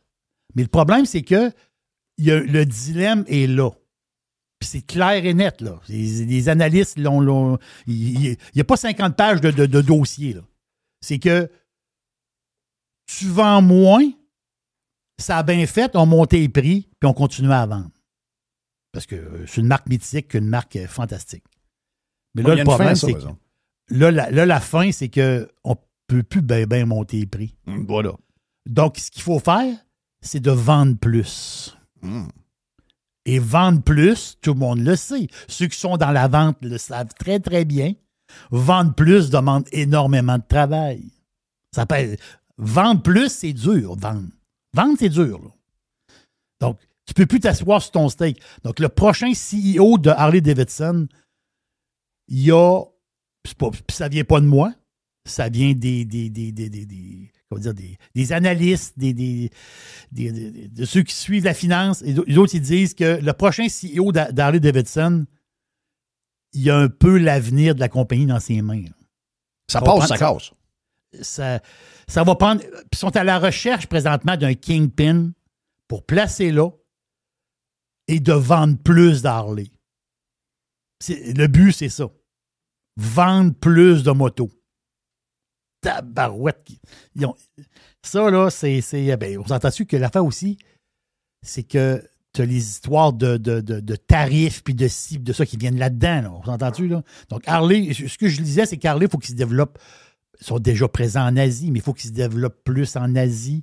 Puis ce brand-là, veut pas, c'est un brand très américain. Et vous savez comment réagit présentement certaines têtes brûlées dans le monde, surtout au Canada. Une espèce de côté anti-américanisme. Je vais prendre les Japonais, je vais vendre mon Harley si tu penses qu'ils vont avoir mon argent, c'est là. Oui, mais le gars, il aime Harley, là. Le gars, il adore ça. Il adore Harley. Yamaha est aussi bonne. Ben oui. Ça va finir de même. Ben Non, oui. mais c'est quelle époque. Quelle époque incroyable. Hey, juste de même en finissant. Ben, si tu me dis que Boston Pizza ressent la haine des Canadiens envers les compagnies américaines... Boston Pizza, la face, c'est que Boston Pizza, en ce moment, ça va très bien, mais en ce moment, ils sont sur leur garde parce que ça a commencé à chauffer avec New York Fries. New York Fries, pas tant de choses qui sont dans la marde. Parce qu'ils reçoivent de la hate. Ils reçoivent de la hate. Le monde pense que c'est des frites de New York, on n'en veut pas. Oui. Ils sont pas de New York, ils sont pas mal de, là, c'est des sont pizzas pas mal de Boston, Richmond, on n'en veut pas. C'est incroyable. C'est la pizza de Boston. Oui. Boston, c'est Boston, ça va rien savoir. Maman, on va pas chez Boston Pizza. On va pas chez Boston. Elle dit, j'aime ça aller chez Boston Pizza. Elle dit, j'aime la petite pizza. Non, il va pas, on va plus. On va local, on va à la cage. On y va plus. Ouais, mais j'aime ça, moi, aller chez Boston Pizza. On y va toutes les 2 semaines. Non, il est fini, on y va plus. On a fait des crises de bacon sur Saint-Hubert vendu en Ontario. Là. Ça n'a pas été vendu des Américains. Oui, la sauce ne goûtait plus pareil. Le poulet est plus pareil, il est plus petit, il est moins bon. Même affaire avec Ashton, d'ailleurs. Encore Ashton, c'est-tu un post par jour dans Spotted de je sais pas trop quoi? Là? C'est le Nickelback des fast-food. Là, arrêtez ça, là. Ah, oui. 2 jeunes, moi, ça me déchire le cœur. 2 jeunes qui viennent de mettre des millions sur la place pour s'acheter de quoi, puis essayer de remettre ça au goût du jour, toute la patente. Pas mangeable, la crise de Poutine. Voyons donc. Avez-vous déjà opéré de quoi? Avez-vous déjà opéré un commerce quelque part? Pouvez-vous arrêter de salir des affaires pour rien, juste pour être cool, puis avoir un peu de réaction sur une page Facebook de cave? Ah oui, le monde, ils font exprès pour aller manger quelque chose de pas bon. C'est sûr. Ben oui, on a compris, là. Même pas bonne. Ah ouais, parfait, là. Passe à d'autres choses.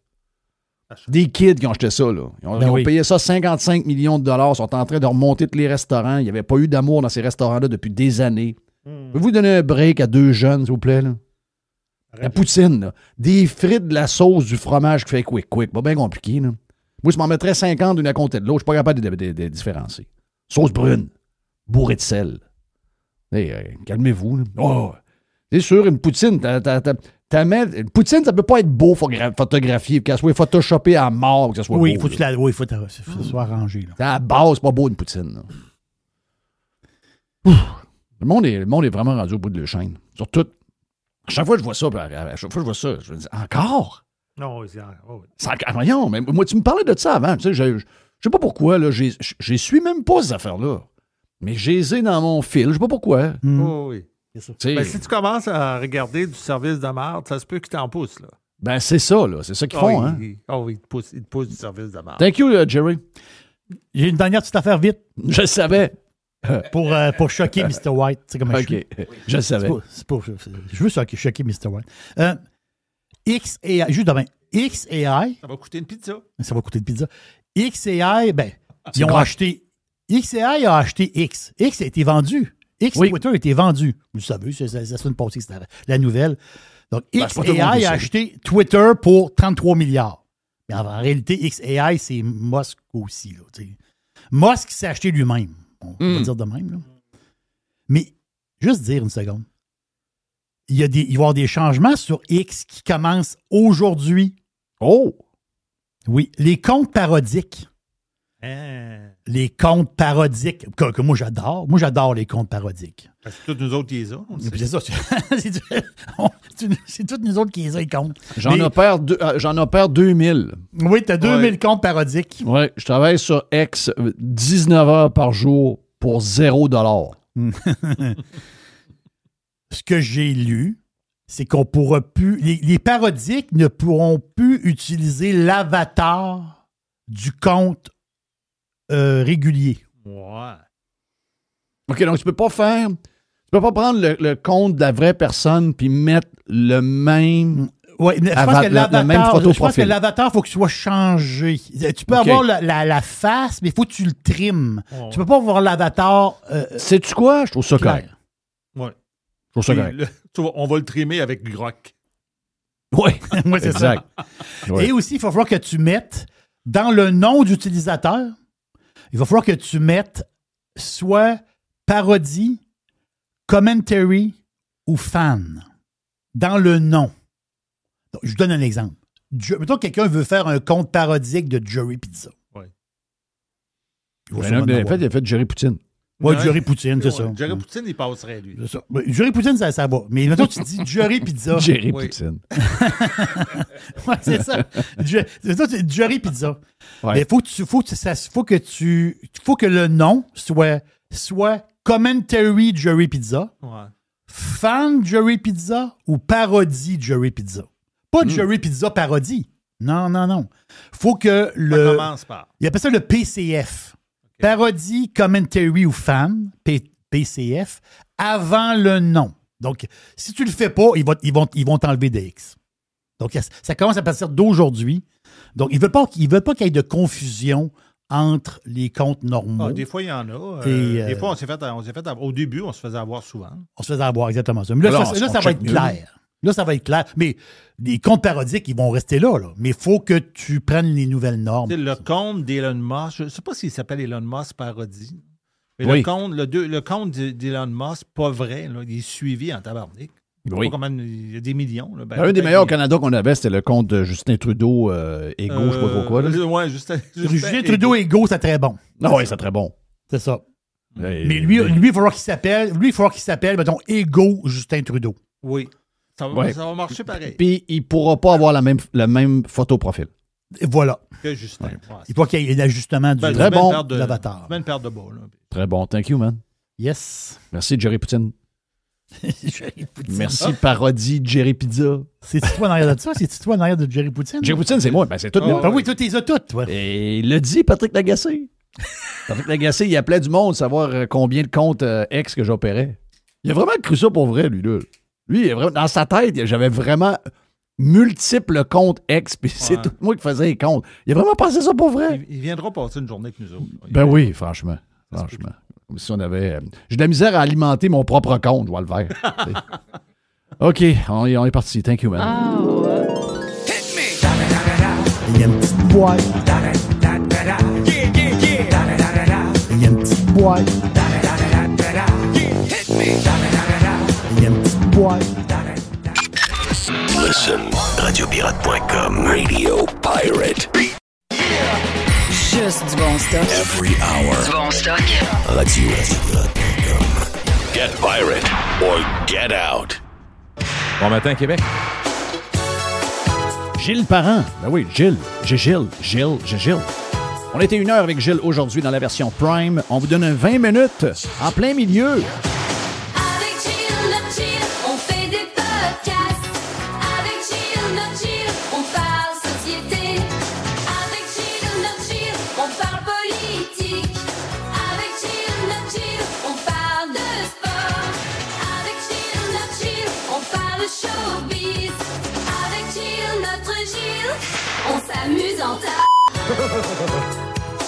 Let's go, Chip. Mais il y a beaucoup de Québécois aussi qui ne voyagent pas puis qui vont dire moi, mais j'ai pas besoin d'aller ailleurs. Là, on a tout ce qu'il faut ici. Mais il n'y a pas moyen. Il y a pas un moyen de connaître mieux la place où tu vis que quand tu es ailleurs. Parce que quand tu es ailleurs... Et de l'apprécier. Tu as raison, mais en même temps, Jess, s'ils veulent faire ça, Moi, regarde, tu fais ce que tu veux. Là. Oui, ben, absolument. Sauf que... Tu sais, il y a du monde qui passe les étés dans un camping. Puis ils sont heureux en sur l'autre. Hein? Avec un carte de golf, puis ils aiment ça, ils adorent ça. Moi, c'est pas moi, ça? Non, c'est pas toi. Mais, je veux dire... Pas moi non plus. Ils ont l'air heureux en tabarnache, puis ils aiment ça. Tant mieux. Quand tu vas sur un camping l'été, c'est très, très rare que tu vois du monde pas de bonne humeur. Vrai. Ils ont de l'air vraiment bien. Ah oui, parce qu'ils font des affaires que les autres aiment. Ils aiment le social, ils aiment être sur le party. Il y en a plusieurs en camping, t'es mieux d'y aller à 10 h du matin parce qu'à 4 h, ils te reconnaissent moins. Ouais, ils sont un peu sur le party. Non, c'est regarde. Mais ça, là, c'est un sujet que c'est inépuisable comme sujet. Mais ça touche tout le monde. Tout le monde se pose ce genre de questions-là. Est-ce qu'on va faire ça? Est-ce qu'on y tient? Est-ce qu'on fait ça? Toi, t'aimes Paris full. Ouais. Mais moi, si on va ensemble, ma blonde la capotait. On débarque à Los Angeles. Moi, j'arrive, je débarque à LAX, je prends le char. Où tu veux aller? Où tu veux? Il n'y aura même pas de téléphone. Moi, je l'ai fait. Il n'y avait pas de téléphone, là. Tu comprends-tu? Okay. Donc, moi, je l'ai fait plusieurs fois. Puis, c'est où tu veux aller? Ah, voilà, à Santa Barbara. Tabarnak, t'arrives de même à Santa Barbara, toi? Ouais. C'est pour ça que tu connais Los Angeles, la côte ouest. Regarde. Après ça, on va débarquer à Phoenix. Ouais, la même affaire. Où tu veux aller? Tu ne sais pas ton téléphone. Non, viens-t'en, on s'en va. Là. Suis-moi, follow me. Puis après ça, on s'en va à Vegas. On va s'en aller en char à Vegas. Ah, mais tu ne checkes pas ton téléphone. On check pas ton téléphone. Oublie ça, là. Donc, tu sais, ça dépend des places qu'on aimait, ça dépend des patentes qu'on aimait. Ça. On le sait qu'on n'aura pas le budget et tout le temps qu'il faut pour tout faire. Là. Gilles, il pourrait... Tu peux vivre à Paris. Je vais te surprendre. Ou mettons les pays scandinaves, tu as visité. Oui. Tu en entends beaucoup parler des pays scandinaves, la qualité de vie, des places clean, des places... Est-ce que tu pourrais vivre dans une ville? Mais je t'explique. Les pays scandinaves, si j'avais à bouger, j'irais pas là. Pour certains, ça serait un bon choix parce que ça ressemble au Canada. Il y a beaucoup de pays, là, même la végétation, la structure géographique, ça ressemble beaucoup. La météo, c'est proche du Canada. Donc, si j'avais à changer, je ferais pas ça. Et d'ailleurs, c'est pourquoi, quand je me pose des questions... Ce que tu dis là, c'est que si il y a des affaires que tu pourrais trader avec des places que tu n'as pas faites, tu l'enlèverais, les pays scandinaves? C'est ça que je comprends? Je suis allé, puis moi, je pense pas que je vais y retourner. Ma blonde pense autrement, mais il y aura qu'un autre. Non, mais je l'ai fait. Je l'ai fait, mais là, il me demande est-ce que tu irais rester là? Oui. Mais je te dirais non, parce que c'est trop proche de ce que j'ai si je changeais. Et c'est pourquoi je te dirais, aller vivre à Paris, je le ferais pas. Non, je reste à Côte d'Azur. Parce que moi, faut que je sois conséquent. Moi, j'ai mes vieux os, là, Côte d'Azur, même s'il fait pas tout le temps 40, c'est sûr que ma blonde a dit... C'est paradis sur terre. Mais il fait, au plus froid de l'hiver, il va faire 4 degrés, 5 degrés. C'est extra... Non, la Côte d'Azur. Moi, j'en ai parlé déjà. Ils sont pas là pour rien, riches, Calvas. Ils sont à Monte-Carlo. Saint-Tropez, la Riviera, puis jusqu'en Italie. Ils sont là. Jeff, tu t'en fâches. Quand tu loues ce qui est très drôle, puis en même temps, moi, ça m'insulte pas, mais c'est très drôle. Ceux qui l'ont vécu vont avoir un sourire aux lèvres en nous entendant. Quand tu arrives, mettons, à Saint-Tropez avec ton char que tu as loué, trop petit tout le temps parce que les valises, on en a jusque sur le top, mais on veut pas payer trop cher. Fait qu'on se ramasse avec un esti de char, une charrette à 3 roues quasiment. Fait que tu t'en vas. Là, t'arrives, puis là, c'est tasse-toi le caca, c'est juste des chars à 200, 300 000, des Ferrari. Mais là, il y en a. C'est pas un de temps en temps qui passe parce que le gars a fait de l'argent à Québec, tu le vois dans l'été, le monde prend des photos, là. Il y en a, tu t'enfarges là-dedans, tasse-toi. Fait que tu sais, c'est un autre monde. Mais moi, ça m'atteint pas, comme je t'ai dit, ceux qui sont très riches. Moi, peu importe comment ils ont gagné votre. Moi, ça m'enlève rien. Oui, exactement. Mais tu sais, c'est très drôle de voir ça, mais je vivrais sur la Côte d'Azur. À l'inverse, moi, j'ai de la misère à dealer d'une place qui est pauvre. J'ai beaucoup de misère à dealer d'une place qui est pauvre. Tu sais pourquoi? Moi, j'ai cette difficulté. Ça se comprend très bien. Si je voyage, moi, mon premier élément, c'est l'hygiène. Quand les gens disent « Ah, l'Inde, c'est impossible pour moi. » Mon frère est allé, puis il m'envoyait des photos avec des vaches sacrées dans le bar. Zéro intérêt. Impossible. Zéro intérêt, je comprends très bien. Oublie ça. Puis c'est pas une question de misère. Je sais que c'est la phrase de la semaine. Toute la misère du monde sur nos épaules, là, comme disait le ministre, mais c'est pas ça. Il y a quelque chose de tout à fait vrai là-dedans. Moi, je me sens pas obligé d'aller à une place où l'hygiène est douteuse et la propreté aussi. Oui. Fait que pourquoi je suis obligé d'aller là? Ouais. Parce qu'il faut y aller pour comprendre. Non. C'est pas vrai que les gens vont dire comment je dépense mon argent. Tout comme si toi, Jerry, tu décides d'aller en classe affaires parce que tu veux te gâter, tu t'en vas au bout du monde en Australie, puis tu dis, je vais payer 3 000. Puis te voilà, Jerry, les affaires vont bien. Non, regarde, c'est moi qui ai payé. Mais le point que tu amènes, il y a plusieurs bons points là-dedans. Dans des places où moi, j'aime mieux aller dans des places où je sens que les gens sont plus riches que moi, que plus pauvres. OK? Un, ça me motive. Deux, j'aime ça. Je sais que ça va être propre, ça va être beau. On va bien manger, etc. Oui, ça va être un peu plus cher, pas grave. L'autre affaire, il faut qu'il fasse beau. Ben oui. Mais c'est ça aussi, oui. Moi, il faut qu'il fasse beau. Moi, c'est pour ça que le Québec, c'est pas que le Québec, c'est pas beau. Tu sais, je trouve ça beau, le Québec, en été, mais y a-tu quelqu'un qui peut me garantir qu'il va faire beau? Non. Si j'ai 2 semaines de vacances, si je m'en a une place, c'est bien important pour moi aussi. Peux-tu me garantir qu'il va faire beau? Parce que sinon, j'aurais pas de fun de me bougonner. Mais vois-tu ce qui est le fun là, dans la discussion qu'on a? Quelqu'un qui va entendre ça hors contexte va dire il arrête pas de chialer sur le Québec. Non, ça n'a rien à voir. On dit le plus et le moins, ça n'a rien à voir. Là, on prend... Je donne un exemple. En passant, c'est dans les vacances les plus chères du monde, quand vous voyagez au Québec. En même temps, Jeff, c'est ce que tu fais de ton argent, là, ça ne devrait pas préoccuper le monde. Les gens font ce qu'ils veulent. Vos affaires, mais complètement. Mais je rappelle, tu sais, tu parles de la météo, tu parles de la stabilité de la météo au Québec. C'est un vrai problème pour n'importe qui. Parce que moi, j'ai inventé un terme à Radio X dans le temps. Il y a 25-30 ans, j'ai inventé, Jerry s'en rappelle très bien, dans ce temps-là, tu étais à Énergie. J'ai inventé le terme « c'est pas touristable ». C'est pas un mot qui existe, mais moi, je l'ai inventé. Oui. Le Québec, en hiver, en printemps, peut-être en automne pendant 3 semaines, mais même l'été, pas touristable, pas vendable. Pas vendable en ski, pas vendable pour aller avoir chaud, pour prendre du sol, pas vendable dans rien. Voyage de golf, ah ouais? On fait un voyage de golf, descendez, faire un tour 2 semaines, on va aller à Tremblant. Tabarnage, 2 semaines de marde. Mais ça, qu'est-ce qui est arrivé? Ça se peut, t'en pas eu 2 semaines, pas pire. Mais t'es pas garanti 0, là. C'est pas touristable. Il y a des touristes pareils, mais ça veut dire que ça pourrait être beaucoup plus fort, d'une part. Et d'autre part, on revient quasiment en boucle à ce qu'on disait sur l'importance de la météo. Je me rappelle d'être allé à Palamos, qui est juste un petit peu au nord de Barcelone, sur la côte Costa Brava, ça se peut-tu? Costa Brava. Et Jeff, à un moment donné, ça a resté dans ma mémoire parce que j'ai jamais revécu ça. Tu vas me dire que j'aurais probablement pu vivre ça ailleurs, où on est proche de l'équateur, tout ça, ça je comprends. Mais moi, je l'ai vécu là, un été, pendant 8 jours. 8 jours, Jeff, il n'y a pas eu un nuage. Non. J'avais jamais vu ça de ma vie. Jamais. Pourquoi tu penses que je vais en Espagne? Non, mais écoute, et Jeff, je disais à mes fils, dépêchez-vous. Je veux pas avoir un pompon. Je veux pas en avoir un. 0-0. Non, mais... je veux pas en avoir un. Jerry, moi, je disais à mes enfants, dépêchez-vous, il va mouiller. Venez vous baigner. Ouais. Il arrivait, il dit, c'est quoi le mouillage? Non, le ciel était azur. Merci. Pas un nuage. Puis là, tu arrives à 4 heures d'après-midi. Là, le soir, c'est frisqué un peu. Il fait 26, 24. Ça n'a aucun sens. Puis moi, être le soir, ce que j'aimais de la Floride, je me rappelle un flash, Jeff, tu vas rire, un flash qui m'a resté, quand c'est des choses qui nous marquent, parce que c'est une chose dont on a envie ou qu'on apprécie vraiment. Je sortais d'un restaurant en Floride, puis j'étais en t-shirt, un petit t-shirt propre, parce que c'est un restaurant qui avait de l'allure. Mais je me disais, regarde, on sort, le vent est chaud. On est quand j'ai joué au hockey, quand j'étais plus jeune, j'ai joué au hockey en Floride dans une ligue pas pire. C'est ça que j'aimais. On sortait de là à 10h, 10h30. Tu sors en gogoune, en short, en t-shirt. Ça, pour moi... Ben moi, là, si tu m'amènes une place en été, puis... ça prend une laine à 4 heures, en été, j'ai 2 semaines de vacances, puis ça me prend une laine, me prend une veste carottée sur le dos à 4 heures l'après-midi. Marche pas. Puis que j'ai quasiment besoin de mettre des mitaines parce que je prends ma bière frette. Là, tu me perds. Mais non, là, tu me perds. Ça s'explique. C'est fondamental, le temps. Hey, je peux-tu prendre on a toutes nos bébites, tu comprends? On a toutes nos affaires. Voyons. Puis je pense pas qu'on a un sujet qui touche pas le monde, vraiment pas. Puis il y a plein de monde qui nous dit « Ah, moi, j'aime ça, je m'en vais dans le bois, il y a un peu de moi, je pars un feu, puis j'aime ça, même si bravo. C'est parfait. C'est parfait. Oui. Même pas de jugement là-dessus. Il y en a qui c'est vraiment ça. Là. Il y en a qui me disaient, je prends pas de vacances cet été, je commence ça. Je garde ça 2 semaines pour la chasse, la grosse chasse l'automne. Il y en a des maniaques, là. Puis, écoute, puis là, eux autres, tu vas lui dire, ça te coûte combien, ça, aller là, la chasse? Ça coûte pas de tes affaires. Non, c'est vrai, mais je suis curieux, là.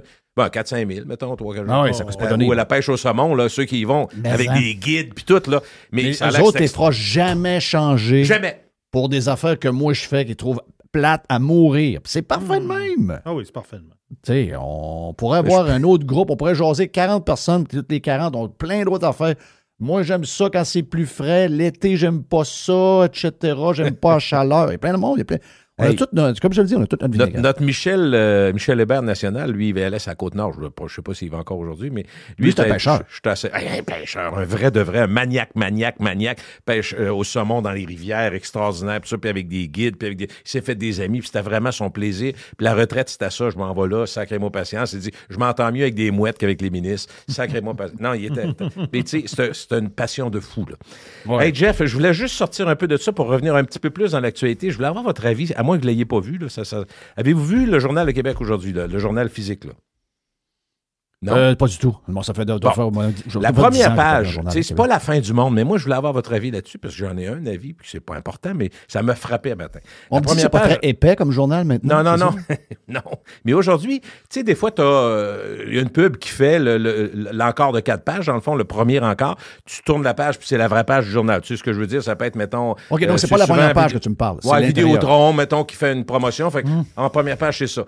Mais aujourd'hui, c'est le gouvernement du Québec qui prend une pleine page, qui prend 2 pleines pages, la 1 et la 2. Je sais de quoi tu veux parler. Et le titre, c'est, en manchette, en magasinant québécois, on ne se trompe pas, avec le jeu de mots. Là. Mais d'abord, je me dis, pourquoi? Non, mais pourquoi le gouvernement... c'est notre argent, là. Ça peut être un peu... Moi, je perçois ça comme quétaine. Tout le monde a fait une joke sur Trump, il trompe sa femme, Trump. Tu sais, c'est pas très compliqué, là. Mais je me dis... Il y a plusieurs affaires là-dedans. Veux-tu que je te réponde au moins 2-3 affaires vite? Voici 2-3 aspects. Okay. Ben oui, on a 15 aspects là-dessus. Premièrement, de choisir un média mort, qui est regarde, moi, ça fait 10 ans que j'ai pas vu le journal en papier, là. OK? Ouais. Ben oui. Donc, ils ont payé le gros prix, probablement pour quelque chose qui vaut plus rien. OK, ça, c'est la première affaire. Ça, c'est la CAQ qui a acheté ça, là. Oui, ben oui, c'est le gouvernement. La CAQ veut Québécois.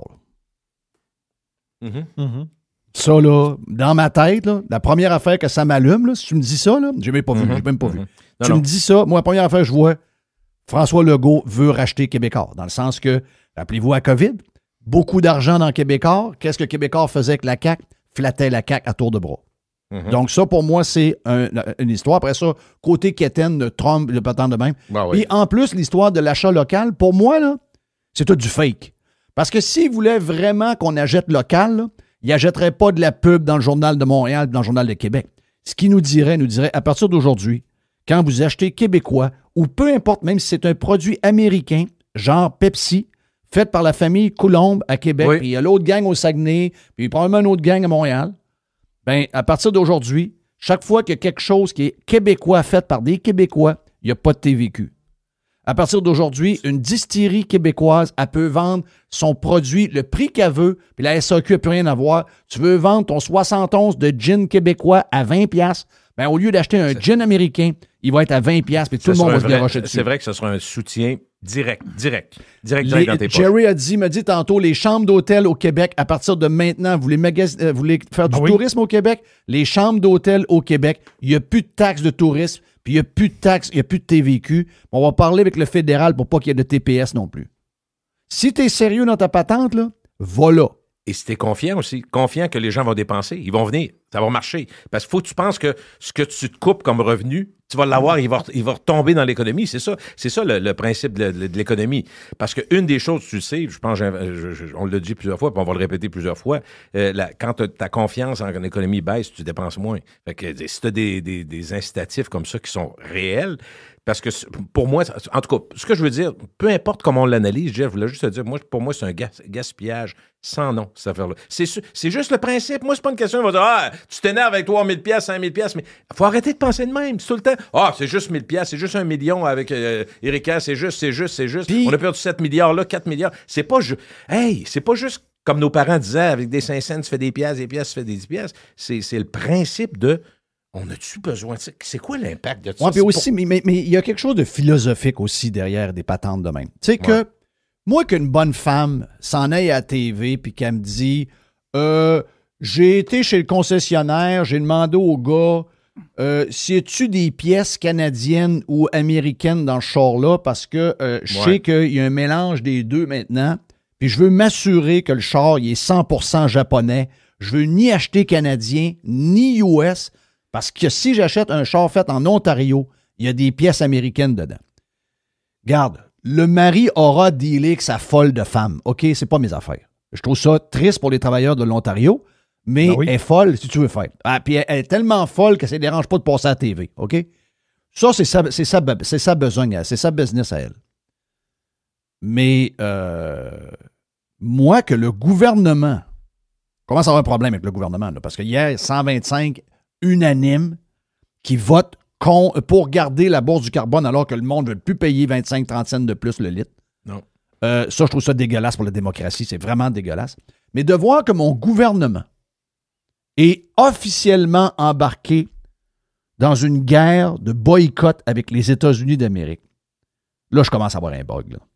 Parce que si ça se joue à 2, là, en ce moment, ça joue juste nous autres. C'est notre bébelle à nous autres, notre folie à nous autres. Mais si ça joue à 2, on est fourré, là. Ils connaissent les chiffres plus que moi, là. 35% de l'économie québécoise est liée aux États-Unis. L'économie québécoise, c'est 1% de l'économie américaine et moins. Qui gagne? Qui perd? Moi, je trouve ça extrêmement dangereux.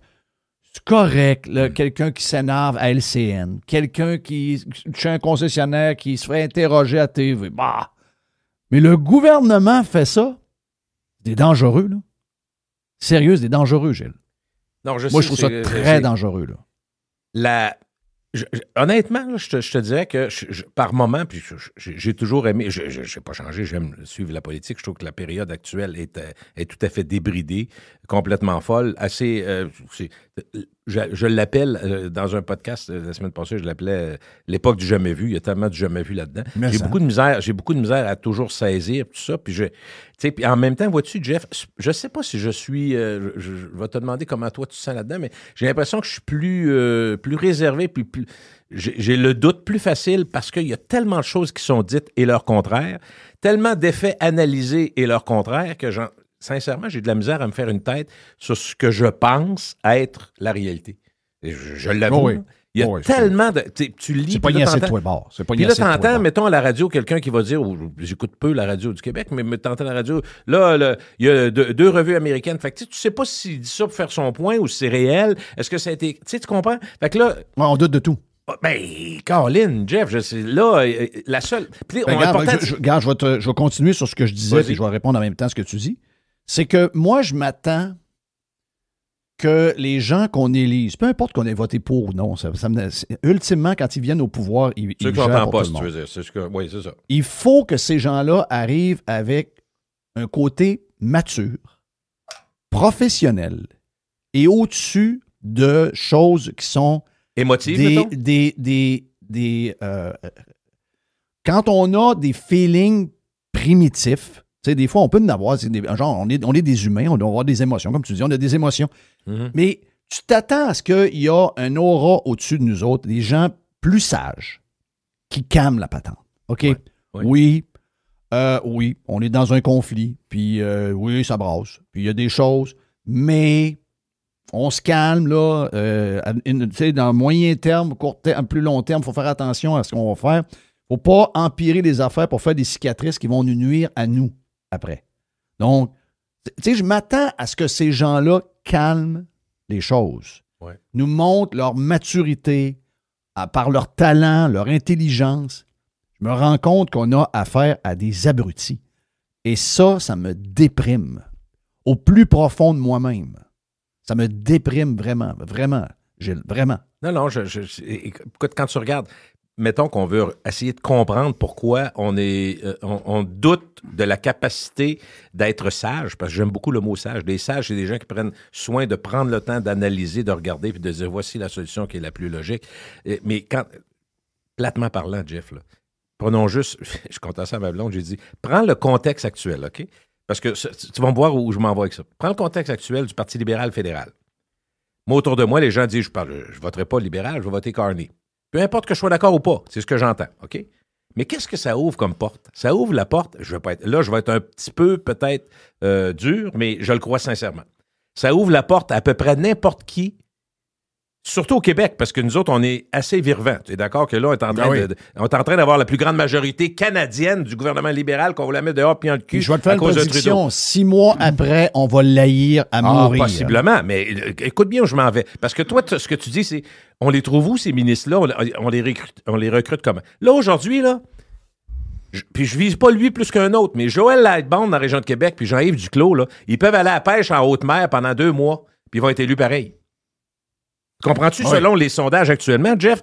Et là, je n'irai pas dire tu pourrais mettre une grenouille puis elle serait élue, mais tu as une situation exceptionnelle où il n'y a pas tu pourrais avoir un candidat que tu ne connais pas, mais tu vas voter Carney. Tu votes pour lui.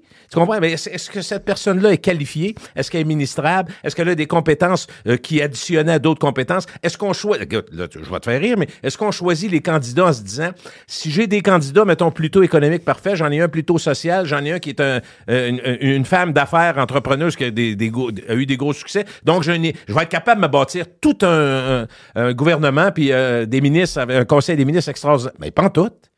On prend ceux qui sont disponibles. Alors, on arrive à quoi? Mais là, c'est pas d'hier, là, Jeff. Ça fait longtemps que c'est de même. Aujourd'hui, quand on se dit, conseil des ministres, OK, les compétences là-dedans. C'est ça. Qui me fait.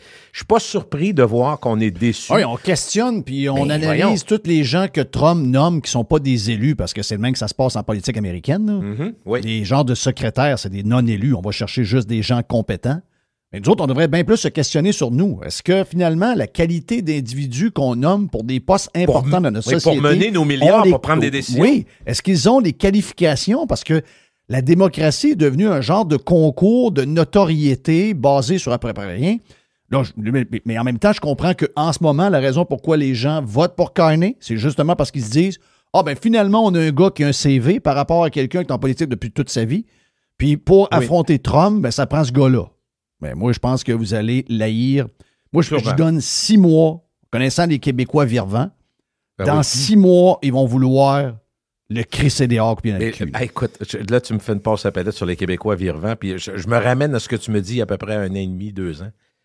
Vois-tu, là, avec tout ce qui s'est additionné comme mauvaise décision, puis même déception de la CAQ, on ne sera pas capable aujourd'hui de dire, parce qu'on est virvant, on ne sera pas capable de dire que la CAQ ne sera pas élue l'année prochaine. Là. Toi, tu as été le premier à dire, écoute, ça peut virer de bord. 2, 3 promesses, bing bang, puis on va endormir le Québec, puis la CAQ va rentrer. J'ai de la misère à croire ça, mais je ne gagerai pas ma maison là-dessus, Jeff, que la CAQ ne rentrera pas l'an prochain. Malgré tout ce qu'on dit. Puis, moi, je pense que si on s'en va vraiment vers ça, là.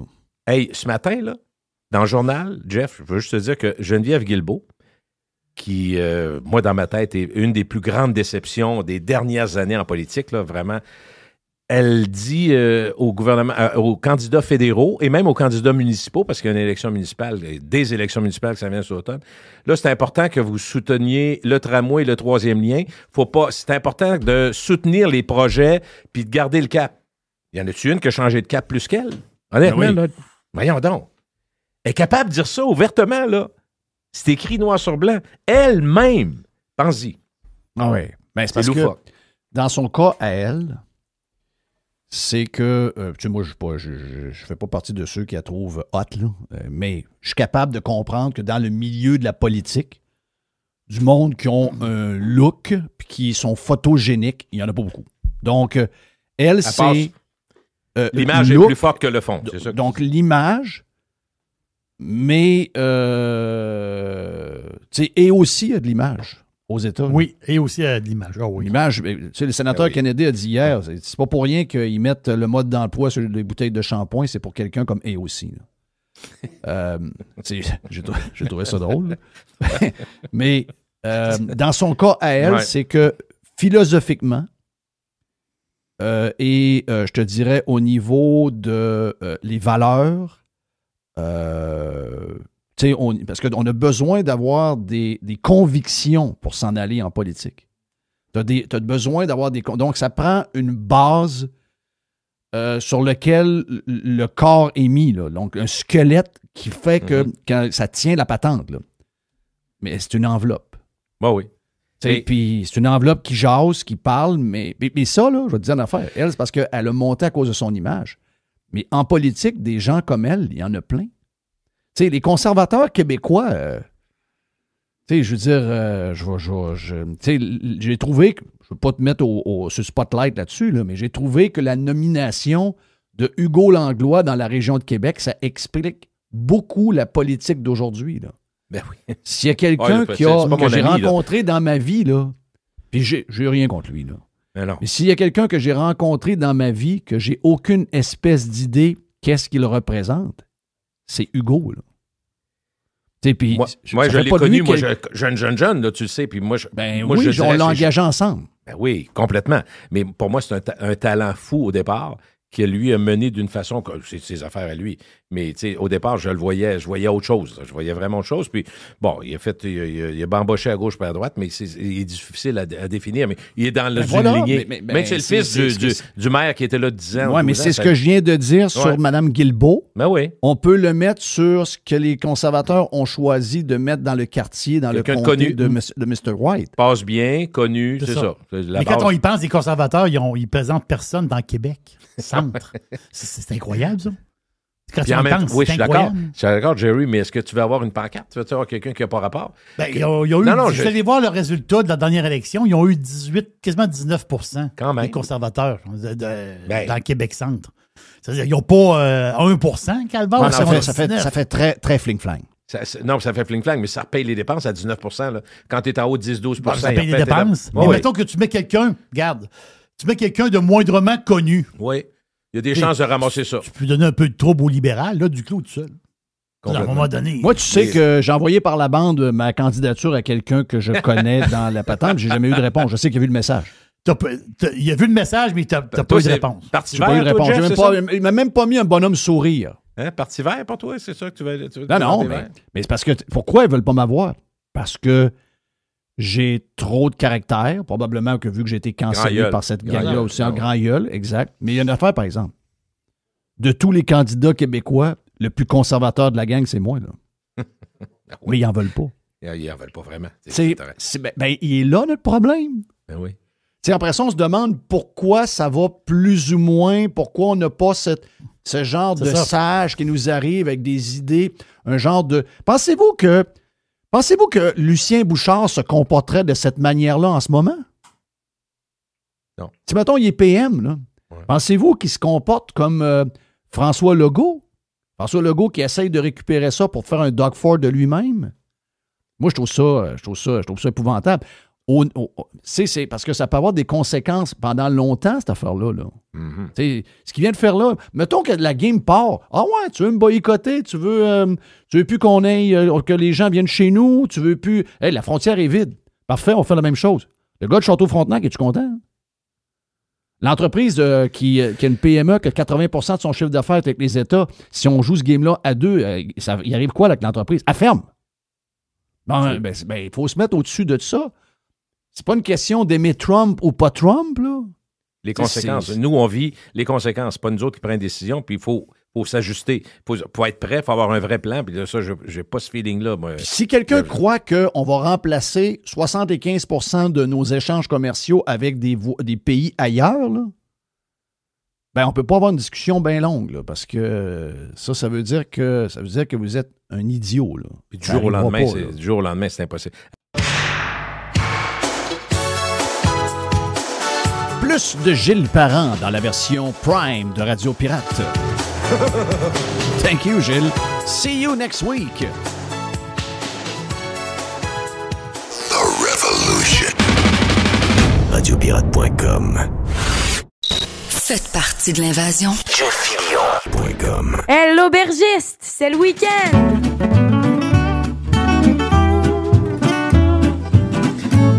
Oui, j'ai soif.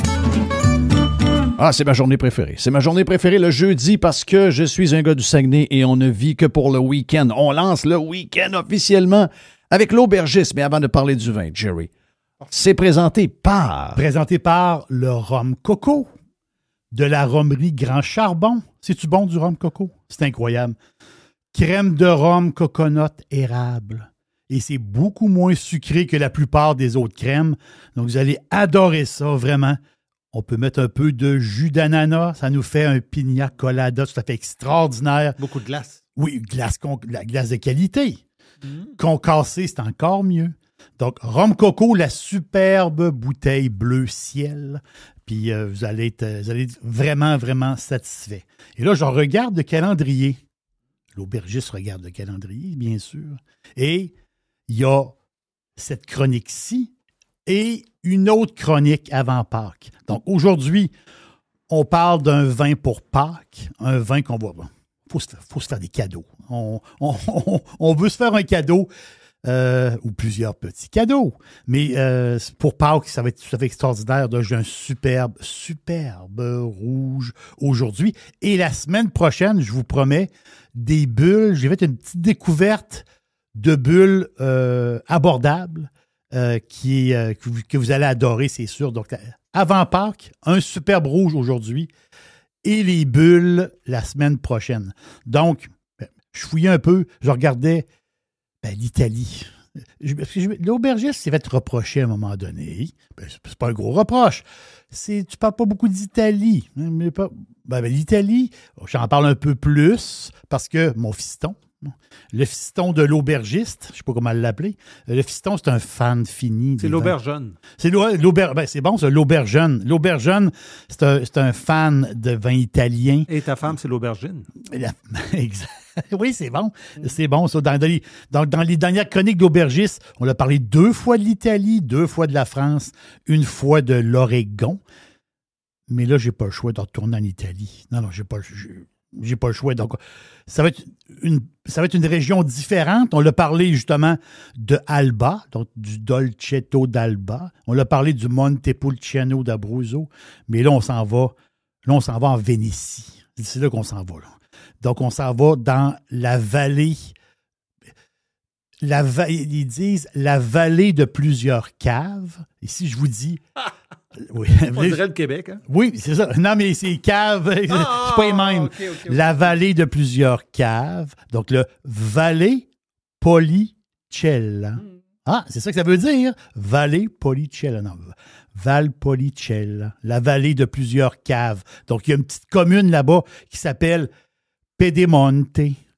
Je sais que Mr. Watt adore mon accent italien. Oui. Et la célèbre maison Farina. Farina qui est connue. Farina, c'est 4 générations. Farina. Et c'est une place tout à fait extraordinaire. Et qui dit Farina, dit Amarone. Ah oui, c'est pour Pâques, là. On se gâte. Amarone. C'est un vin extraordinaire, ça. Là, c'est acheté à terre.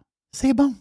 C'est bon, ça n'a pas de sens. Donc, un Amarone, de temps en temps, moi, fiston, il arrive avec la bouteille. Vous savez, ça l'a réveillé un peu, mais ça m'a réveillé les souvenirs d'Amarone parce que j'en ai bu pas mal. Et là, il a réveillé ces souvenirs-là. Et fiston est arrivé avec un Farina Amarone. My God. Non, c'est tout à fait extraordinaire. Donc, c'est 4 cépages. Hein, l'Amarone, ça peut être 3 cépages, 4 cépages. L'Amarone, c'est un montage. Du Corvina, Corminone, Rondinella et Molinara. Donc, c'est plusieurs cépages. C'est un montage, puis ils vont l'ajuster, justement. Et ça fait quelque chose d'incroyable. Donc, on est où en Italie? On est entre Vérone.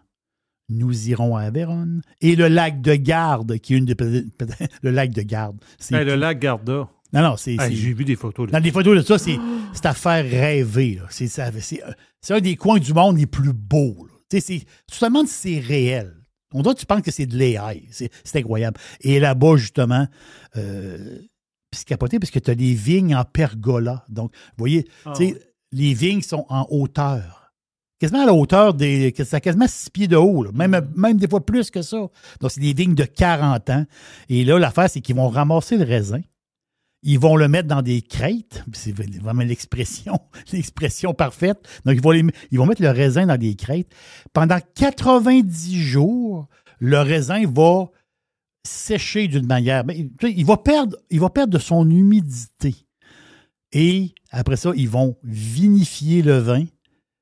Et c'est là la magie de l'Amarone. C'est là je vais vous faire une petite histoire de même. Vous allez voir, c'est capoté. Mettons, on fait un scénario de septembre qui vient, septembre 2025. Mettons, quand ils vont ramasser le raisin en septembre 2025, il faut qu'ils mettent le raisin dans des crêtes, donc pour le faire sécher, si on peut dire. Donc, c'est pendant 3 mois. On fait sécher le raisin. Donc, ils vont commencer à vinifier le vin en janvier 2026. Et là, en janvier 2026, ils vont mettre le vin dans des tonneaux pendant 18 mois. Mais là, on est rendu en juillet 2027. Et rendu en juillet 2027, ils vont mettre le vin 6 mois dans des cuves de béton. Et là, on va être rendu en 2028. Donc, vous voyez, c'est pour ça que de l'Amarone, c'est dispendieux. Parce qu'il y a du vieillissement. Ça prend de l'espace. Et il y a le temps. Le temps est très important. Donc, ce qu'ils vont ramasser cet automne en 2025, il va être en bouteille en 2028. Vous voyez un peu la patente, là? Mais c'est pour ça que de l'Amarone, c'est dispendieux. Il y a toutes sortes de prix. Hein? Il y a une gamme de prix. Mais là, ici, le Remo Farina Amarone est à 44 $. Mais c'est Pâques. c'est Pâques. On se fait plaisir. Pâques, on parle de jambon, hein, le fameux jambon de Pâques. Non, vous avez exactement la bonne viande pour ça. Oui, on peut avoir du bœuf. Ça prend de la viande. Amarone, ça prend de la viande. Mais avec votre jambon, gros jambon de chubby, ça peut être parfait. C'est parfait. Donc, quand j'avais dans mon verre avec Fiston, on jasait de vino, puis on avait notre verre d'Amarone de Farina. Là, on est sur le pruneau. On est sur le chocolat. Donc, Fiston analysait le vin avec moi. Donc, on se mettait d'accord sur des choses. Pruneau, chocolat et une attaque. Au début, là, c'est velouté. Il y a un côté velouté. Mais après ça, il y a une finale, on va dire, une finale cerise amère. Cette finale-là est tout à fait extraordinaire. C'est tout le fruit qui sort, mais pas au début. Le fruit sort à la fin, avec un peu d'épices, puis un petit peu en rétro-olfaction, un petit peu de brûlé. Vous voyez, un petit peu, pas comme un fumé brûlé. C'est bon. Ça n'a pas de bon sens. Donc, présentement, à la SAQ, ils ont le 2021, qui est... Je suis allé voir les années, parce que ces grands vins-là, les années ont de l'importance. Surtout, je veux dire, je ne veux pas dépenser. Là, on peut payer le 44$. Parce que l'année 2021, c'est une année, c'est 4 sur 5. Donc, quand on classe les vins italiens, donc 5 exceptionnels, donc le vin peut vieillir jusqu'à 20 ans. Lui, c'est un 4, donc c'est un grand millésime. Donc, le vin, c'est 10 ans de cave. Il peut supporter 10 ans. 3, c'est bon. 2, c'est faible. Et 1, c'est petit. Donc, ça veut dire quoi? On a un 4 sur 5. C'est fantastique. 44$. Il y a des Amarones beaucoup plus dispendieux que ça. Mais 44$, c'est un bon prix pour un vin de ce style-là, de cette qualité-là. Et c'est de l'Amarone. Donc, 15% alcool. Mais là, et là, l'histoire. L'Amarone, c'est pas, on n'a pas des Amarones à 1,2, 1,5 grammes de sucre au litre. Non. L'Amarone, c'est une bête. L'Amarone, c'est du raisin qui a séché. Donc, on est à 7,3 grammes de sucre au litre. Mais c'est ça qui donne le charme de ce vin-là. Donc, présentement, oui, il est prêt à boire, mais comme je vous dis, il peut vieillir. On peut le mettre en cave pour 10 ans. Achète 2 bouteilles, une qu'on boit tout de suite, sans problème, et une qu'on peut faire vieillir sans problème aussi. Donc, je répète le nom. C'est le vin que j'ai bu avec mon fiston, puis on a eu énormément de plaisir à jaser de vino. Puis en plus, lui, il s'en va en Italie. Fait que ça veut dire, on a fait une soirée italienne avec des histoires italiennes. Puis j'y souhaite de rencontrer une belle italienne. Donc, Farina Amarone, c'est un 2021, c'est ce qu'il y a à la SAQ présentement. Donc, 44$ SAQ, 42,95 LCBO. Il y a une pièce et 5 de moins à la LCBO. Donc, si vous êtes en Ontario... Oui, vous êtes un écran en même temps. Exactement, vous avez une petite pièce de moins en Ontario. Donc, Farina Amarone. Et cette chronique de superbe vin est présentée par Rhum Coco de la Romerie Grand Charbon. Rhum Coco, c'est fantastique, là. Ça goûte les vacances. Ça goûte le sud. Le goût est très balancé, érable et coconut. Donc, pour faire un pina colada ou le prendre sur glace comme ça, moi, j'aime beaucoup avec la petite glace qu'on cassée. C'est vraiment bon. Recherchez la bouteille bleu pâle ou demandez le rhum coco. Vous allez voir, c'est fantastique. Thank you, mon ami Jerry. Yes, ça lance le week-end officiellement parce qu'on est la place. au monde qui lance le week-end en premier. C'est la gang de Radio Pirate. Et c'est l'aubergiste qui le fait à chaque semaine. Hey, l'aubergiste, c'est le week-end!